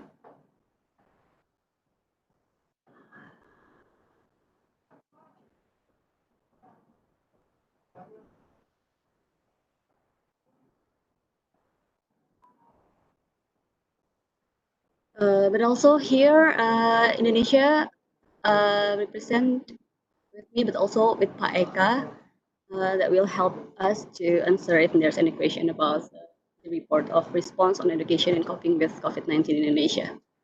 So, in Indonesia, this is the population condition in education in Indonesia. We are a large country that is the fourth most populous country in the world. We have at least 59 million people in education, or 22% of total population, which is 260 million people. And this population in education spread to 34 provinces. And we have at least 56 million students and also 3.5 million teachers. So this is for the big picture of our condition for education demographically. So basically, Indonesia has a rapid growth of online learning platform, even before pandemic, like since 2007, the local platforms such as Rumah Belajar, Ruang Guru, Zenius, Meja Kita, Haruka Edu,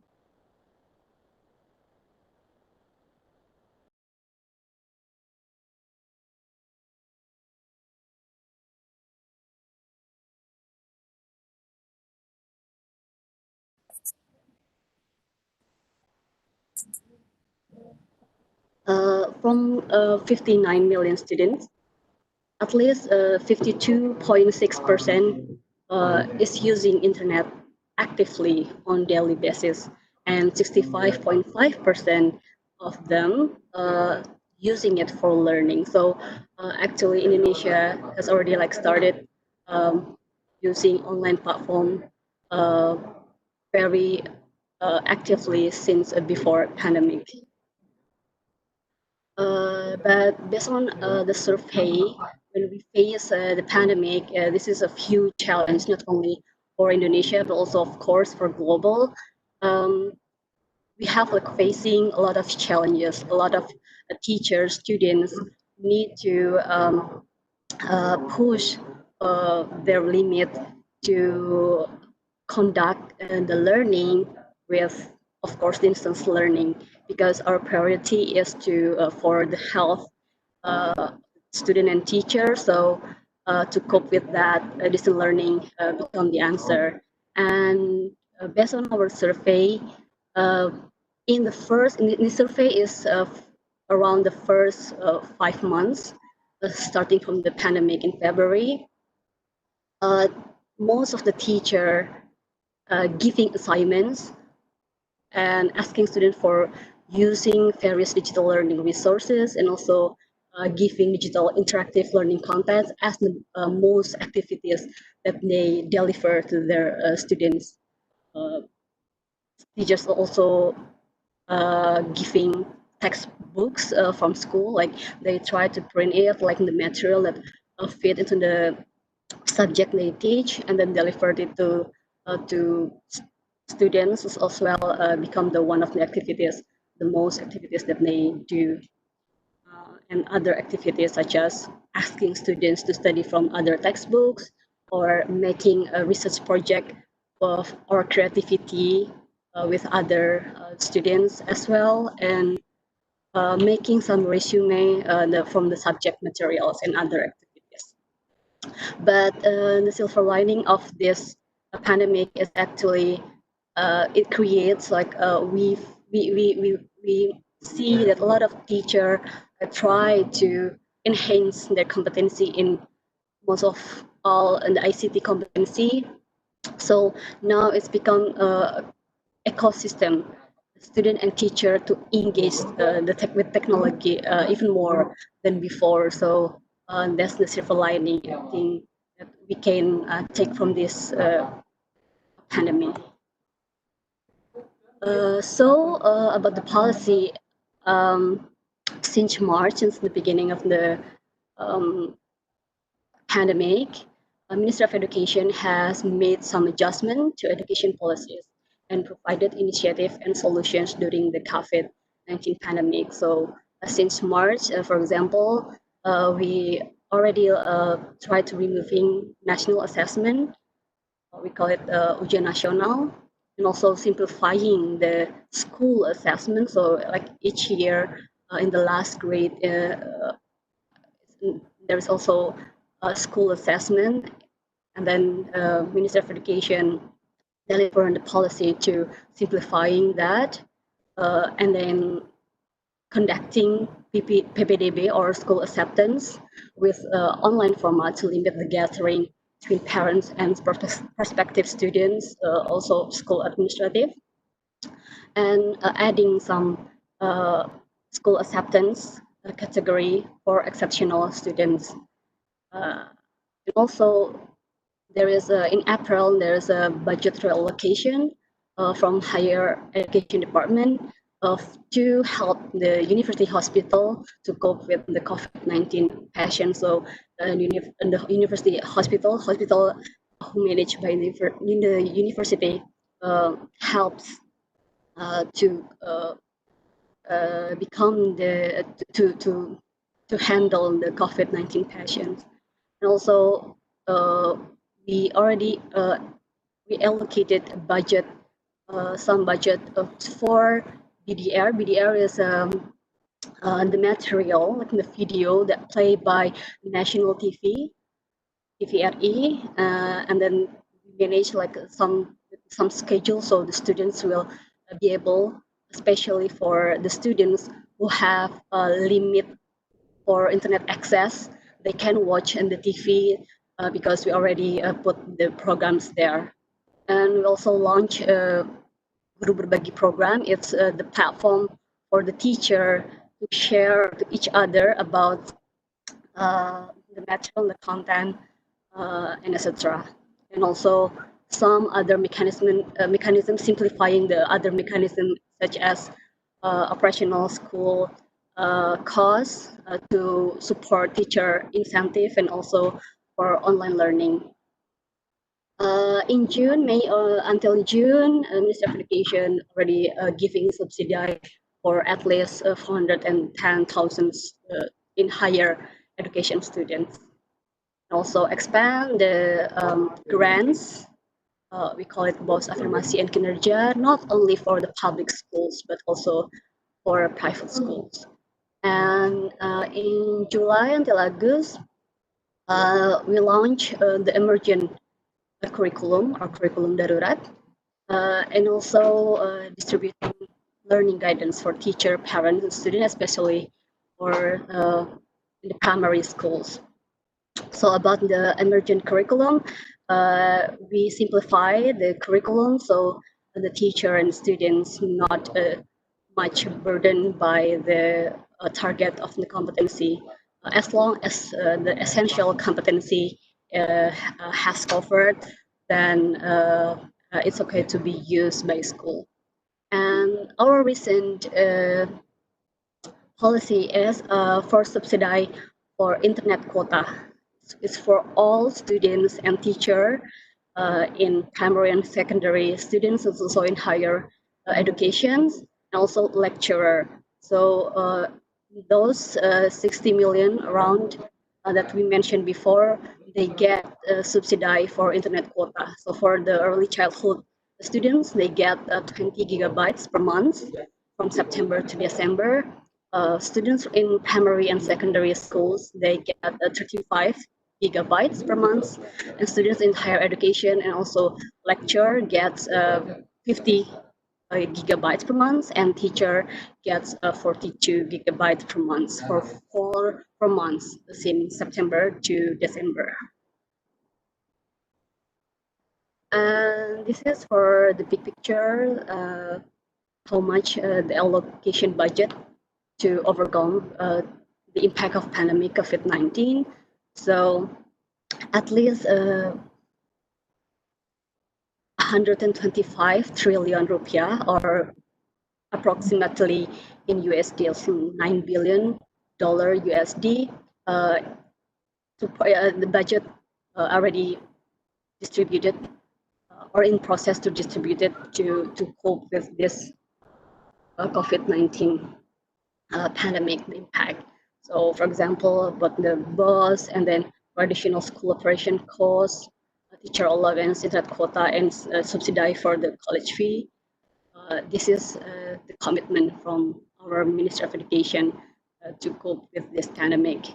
And we're also asking collaboration with, of course, the regional government to support any cost that to help the school prepare in-person class when it's possible, to prepare them sanitation, a thermal gun, or etc., and any facilitation that will help to make sure that our student and teacher are safe to conduct the in-person class. And we believe this collaboration between central and regional government can create successful learning outcome during this pandemic. And this is the details for allocation that I mentioned before about internet quota. So at least 7.2 trillion rupiahs, or 180 billion USD is in process to distribute it for the students, teacher, and also lecturer. So total is around 60 million population in education.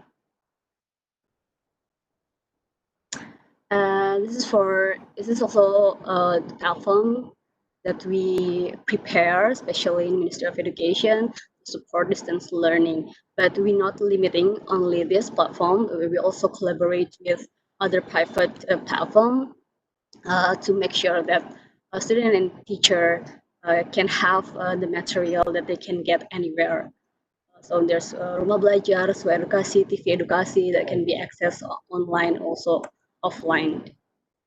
We also having some activities to support distance learning during pandemic, like for example, live teaching program for students all over Indonesia. Also some online competition. We collaborate with some private sector as well.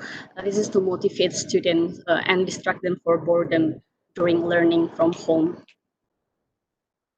We also having other competitions that conduct with online. This is especially for Pusdatin, where Pak Hasan leading. So there's a Ki-Hajar STEM. We focusing on STEM education enhancement, and also some teacher ICT competency enhancement with program, we call it Pembatik atau pembelajaran berbasis TIK. And this is just for additional information about how the students using the subsidy for the internet quota. For example, this is a picture that we get from some our media. But let me trying to to tell you some story about these students in this right corner in the bottom. So the student is from some rural area where he needs to climb up some trees to access internet, and then that's how the picture students like from all around background, from students who have like really great internet access and low, they really having their struggle and also their spirit to conduct this online learning. And this is also just for some big pictures about some activities. This is the picture that I mentioned before. The program is air in national channel, BDR. They watch it together and then they learn it. And then it's collaborates with all the teacher to discussing about the program from the program that we air in the national television. Maybe that's all that I want to inform you. So hopefully it can make like some big picture about how we cope from the pandemic of COVID-19. Thank you, Mbak Alin. Thank you so much for the wonderful sharing regarding effort from Ministry of Education and Culture of Indonesia. So with that, we will go ahead and take some time for question and answer session. It looks like we have a few questions already. Operator, can you please share the slide of selected questions? So this is the first question to Miss Tham Chun.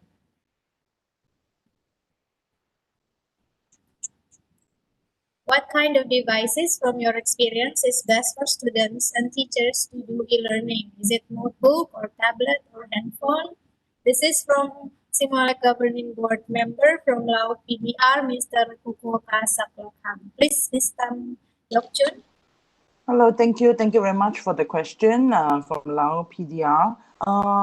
What kind of devices from my experience observing the teachers and students and from the feedback? Actually, there's a range of devices. It depends very much on the learning activities. So for example, when the schools use the tablet, we find that it's useful for them to have a keyboard where the students could actually type, especially when they have to respond to short questions and they have to type. And the other thing that schools also provide for them is the stylus so that they can actually draw, because some of the responses, it'd be good that they can actually draw and give their responses, and also for certain activities where they could draw and illustrate and so on. So we find that if they're using tablets, a keyboard and a stylus is very, very useful. And when they use the tablets, usually it's because they want to tap on the range of applications, whether it's in the Android or the iOS. And then for the note, we actually, besides notebook, we actually use one more form, which is the Chromebook. The Chromebook actually allows you, which is low cost, but allows you to have the whole range of the applications, but the things are hosted on the web. So Chromebook is, besides tablet and notebook, actually we found that Chromebook is another good source because the price is very low and yet almost the full functionalities, and it is quite suitable for students to use. Thank you for the question. You're welcome. So it depends on the learning activities, yeah, the choosing of the gadget. Okay. Next question is to all presenters. How can you assess the success of all preparations that you prepared in response on education in coping with COVID-19? Maybe we can start from Malaysia. Professor Zuhainis, can you please be the first speaker to answer this?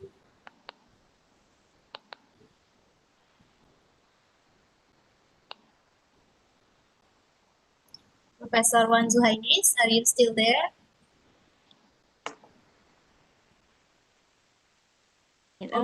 Yes, okay. Can you please answer this question?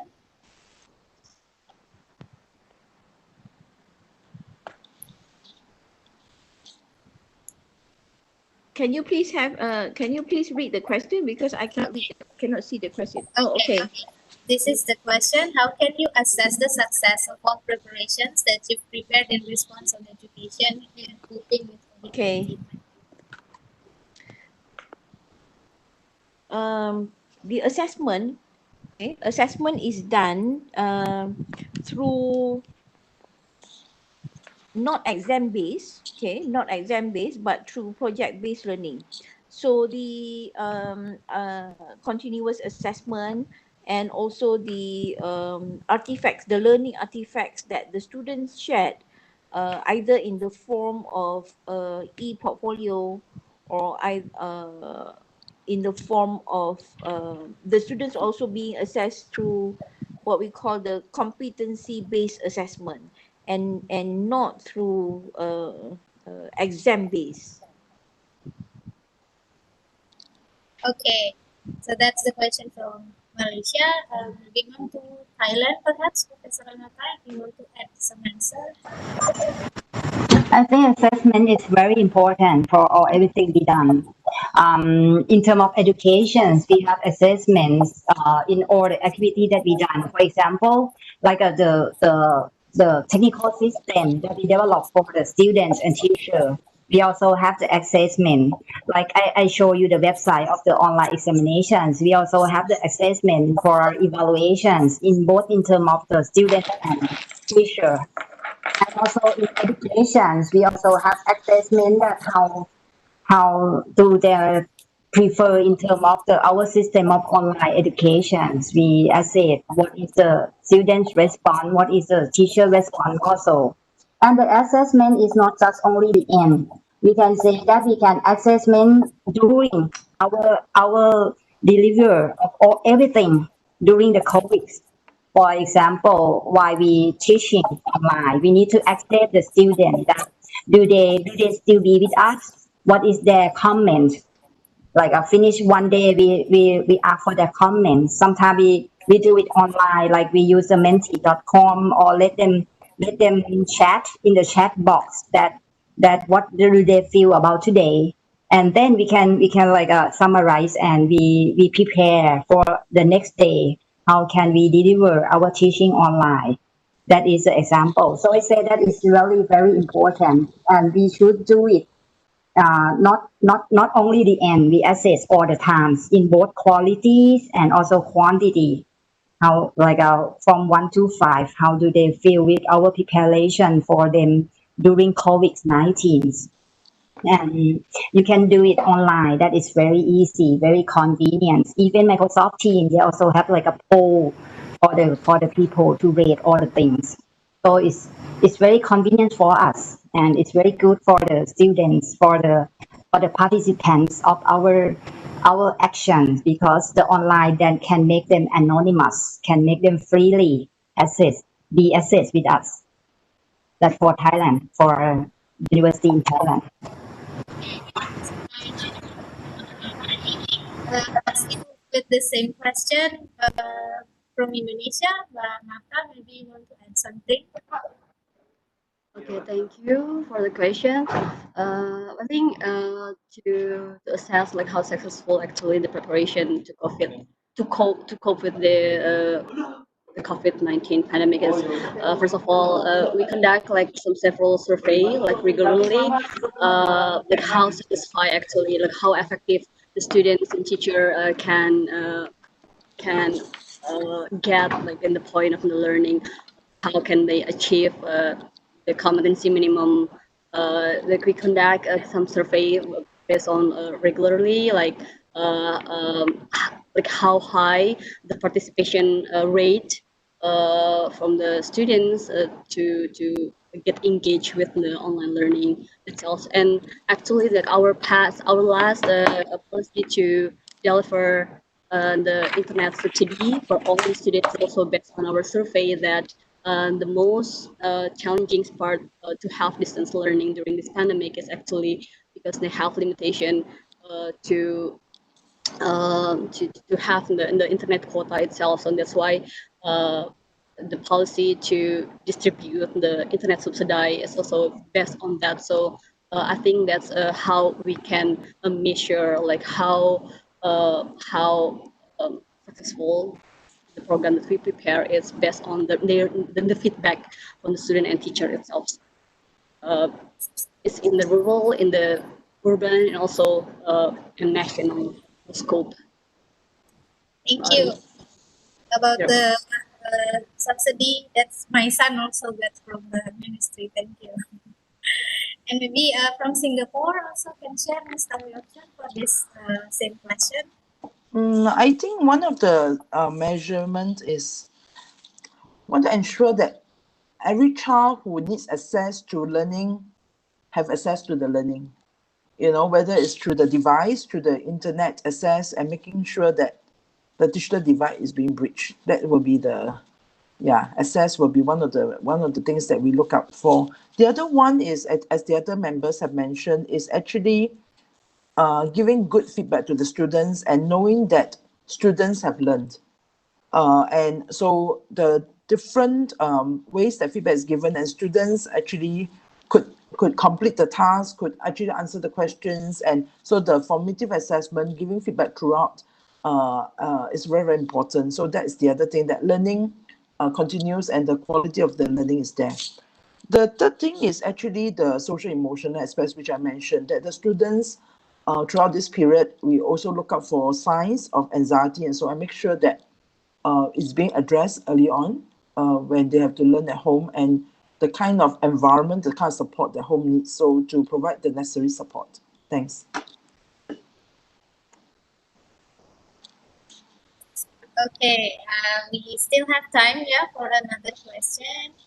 Can you please slide? Okay, this one is for Indonesia from Darmayani SMAN 3 Tambun Selatan. To Ms. Hendrik Puspa Martasari, do you think Indonesian resources are ready for a permanent online learning? Please, Ms. Marta. Okay, thank you for the question again. Hopefully, I can get this question right. So it means the online learning will be conduct continuously even after pandemic. Perhaps maybe the question means that. For infrastructure, actually, we see that the commitment from the Indonesian government to have this palaparing to build some fiber optic from east to west is one of the way that everything hopefully can be digitalized at some point in the future. But for entirely for online learning, I think not all the grades are fit for fully online, to be conduct online for the learning. For example, in the primary and secondary students, we still have this idea that actually in-person class is important, especially to form the character building from the student itself. So for the primary, for the secondary, it's still in-person class. It's still necessary to have, but to combine it with online, I think this pandemic we can learn a lot that actually it's possible to make it blend. But I think for the entirely online, I think it's we need to assess what the category or which grade that may be fit for fully entirely online, but not, I think, from some grade, especially for the early and secondary, still in person is still necessary to have. Okay, thank you, Ms. Marta. We move on to our last question, perhaps. This one is from for Professor Anothai Ngamvichaikit from Arifadillah, one of junior high school in Batam, Central Java, Indonesia. How to motivate students when they got bored due to this pandemic? Have you ever experienced with students who got bored due to this online learning in pandemic? Thank you so much for the questions. This is also the challenge that we meet because of let them stay still with the screen more than 1 hour, more than 2 hours, they really get bored. So in case of the course designs for the students, not only the young students, but also the teenagers and also the adult students, they also have a lack of long time engagement with the display. So we need to have design our course to have a time break for them. Like when we lecture not more than 1 hour, we need to have a activity after collections, let them play games, let them do the group activity together. Let them share their ideas, all the things that make them engage with us. So in some class we use the flipped classroom. For example, like I showed the slide of the research classroom, we use the flip. This means that we give them assignment to see the video, and after that, that is the lecture. Let them read all the theory or the text or the contents, and let them prepare something and let them present in the class to share the idea among each other in the short presentations. So we will make the online classroom to be more engaged with the students. That is very, very important. Don't push everything in the same times, because it's very hard for them to consume or our contents. It's very boring. And it's very difficult for online learning. So we need to redesign to make it like a bit of content that I say, and let them have more activities. We can assign more and more activity. This is also upskill us very much, because we use poll, we use games, like we use menti.com, we use like a polls in Microsoft Teams, we use a drawboard, like let them draw something in the group, and we use share screen, let them make a presentations, have a small group discussion and make a presentations to present. We use a lot of things that is digitalized tools for us to make the class more interactive. Is the strategy. And for the young student that I observe, is might be a little bit difficult, because sometimes they use the televisions. So we need to have a very short content, like a half an hour for per subject instead of 1 hour, to make them have more relaxed and give them homework. That's all in Thailand. I think that is very good lesson learned from us. Okay, thank you. That was very practical, yeah, for everyone here to duplicate the suggestion from Prof. So with that, it looks like we have no more time for question and answer session. Thank you very much for your interest and enthusiasm joining this webinar since 1:30, yeah, 1:30 p.m. and now it's almost 4. So we are now going to present something. This is the announcement for all participants. You may find the questionnaire and certificate in this link, through this link. Please access, this is the same link with the registration link. So for certificate, it will be available on October 23rd, 2020. Please go to your etraining.seamolec.org, open your account by login and find the certificate button. Next. So that's all the announcement from the committee. Moving on to our last agenda, which is a summary and closing by SEAMOLEC Deputy Director for Program, Mrs. Prakarkan Knights. The floor is yours, ma'am. Thank you, Aline. First of all, I have to apologize if my connection doesn't go smoothly. So I hope I can make it through my speech here. So it was very fruitful webinar today that we had learned a lot from how our Southeast Asia countries are coping with this pandemic to keep the continuity and ensuring the quality of education among all the difference of challenges that all respective countries are having. And we are very grateful of our honorable speakers from sharing with us today. It's not easy that we can get to listen directly from them, especially with these inside circumstances and situation right now.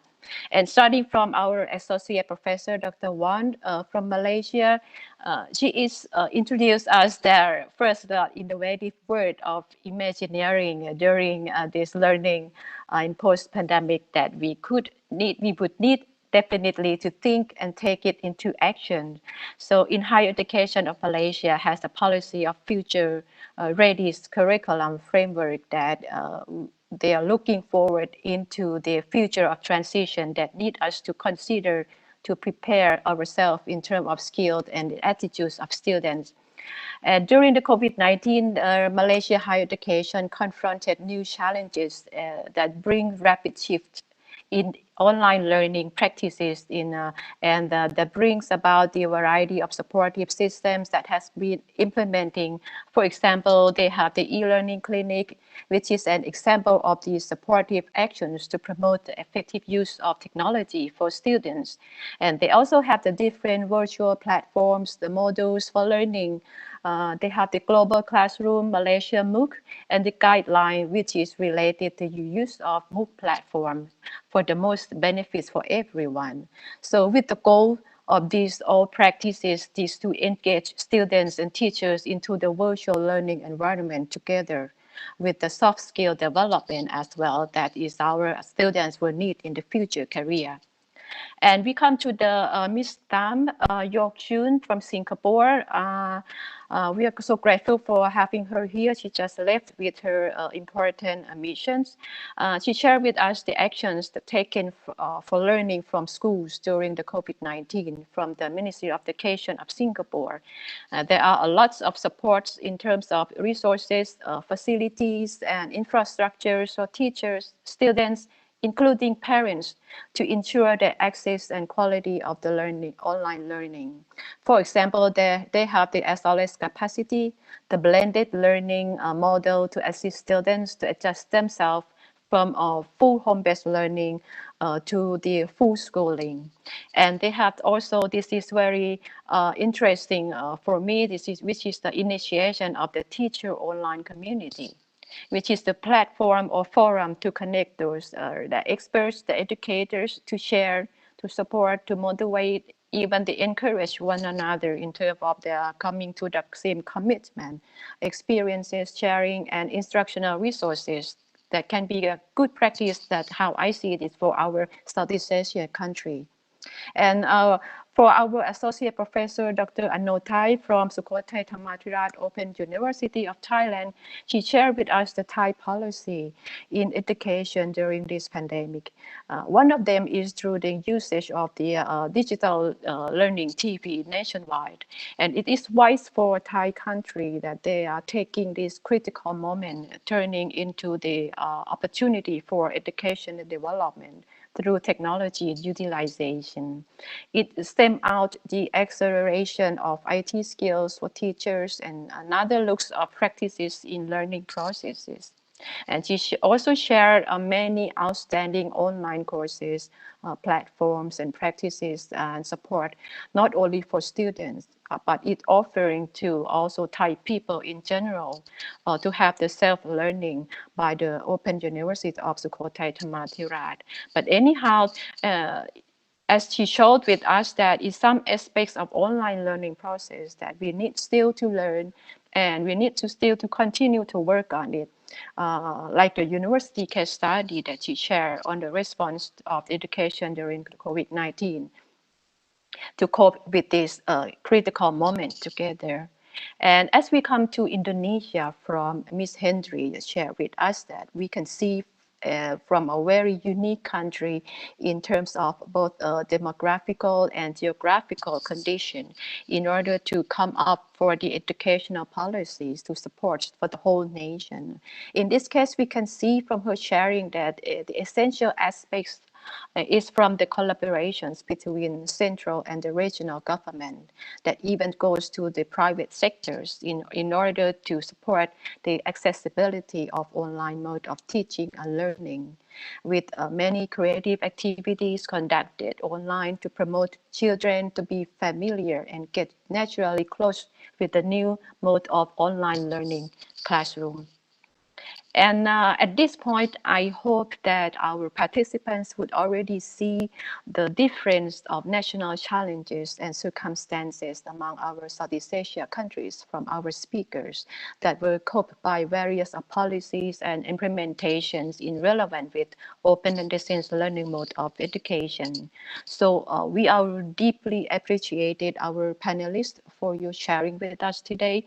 This is very special moment that we can learn and open our eyes to different practices of education and different perspectives of learning from our neighbor countries, and including our participants as well for your questions and attention in this webinar. We are contributing to educational responses toward the equity and the quality of learning during this challenging time together. And we hope that everyone will get some ideas and motivation in utilizing the open and distance learning in practical and effective way of our sharing forum today. And keeping in mind that behind all of this success, we always need those dedicated team efforts and many other resources in order to reach our common goal. So all these collective collaborations are definitely needed. So, and it is an honor for SEAMOLEC for having our honorable governing board members, our honorable speakers from Southeast Asia countries, from Ministry of Education of Indonesia, and last but not least, the SEAMEO Secretariat for always our big support. And our thanks goes to our SEAMOLEC committee with the best cooperative work for our webinar today. And so we are looking forward to meet you all again in our next program and activity in the future. So please allow me to close our webinar. Stay safe and have a very good afternoon. Thank you so much. Thank you for the summary and wrap-up, Butai, of our whole section. Very informative remarks, yeah. So I think we have come to the end of our session. It was great. Our high appreciation goes to all speakers who have presented today and enlightened our participants with good sharing. So hopefully we can see you again in the future with our next event, and hope to see you again sometime. Bye. Thank you, everyone. Thank you. Much appreciated. Thank you. Thank you, everyone. Thank you, Prof.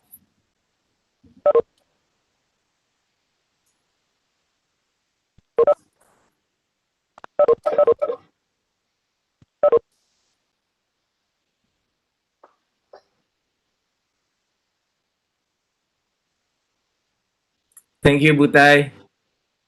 You're welcome, Alpha. So you are in Finland, yeah? No, okay. Yes, I am. Okay. Alpha, Thank you. tomorrow I was on vacation, okay? Oh. Okay, thank you. Anyway, thank you so much for the effort. I think it was wonderful. It was a wonderful webinar, very enlightening. Thank you. Bye. Yeah, thank you. Bye.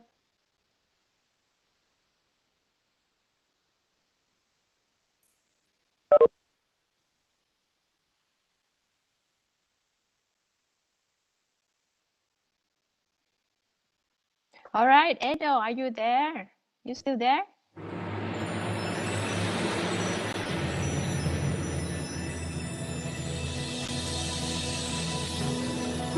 It's time to open our eyes to a bright and promising future.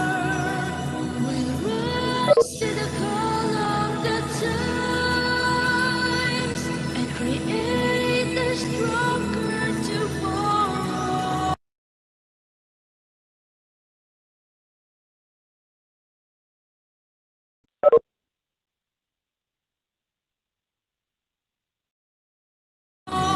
Let's start to make a difference, teaching everyone to learn. Through science, health, and technology, we will share our expertise. By promoting knowledge and policies, we can build a better world. Let us take a step for our visions alone, making future blessed for the people to grow in a life filled with happiness and clean. Here at SEAMEO, building the future is our legacy.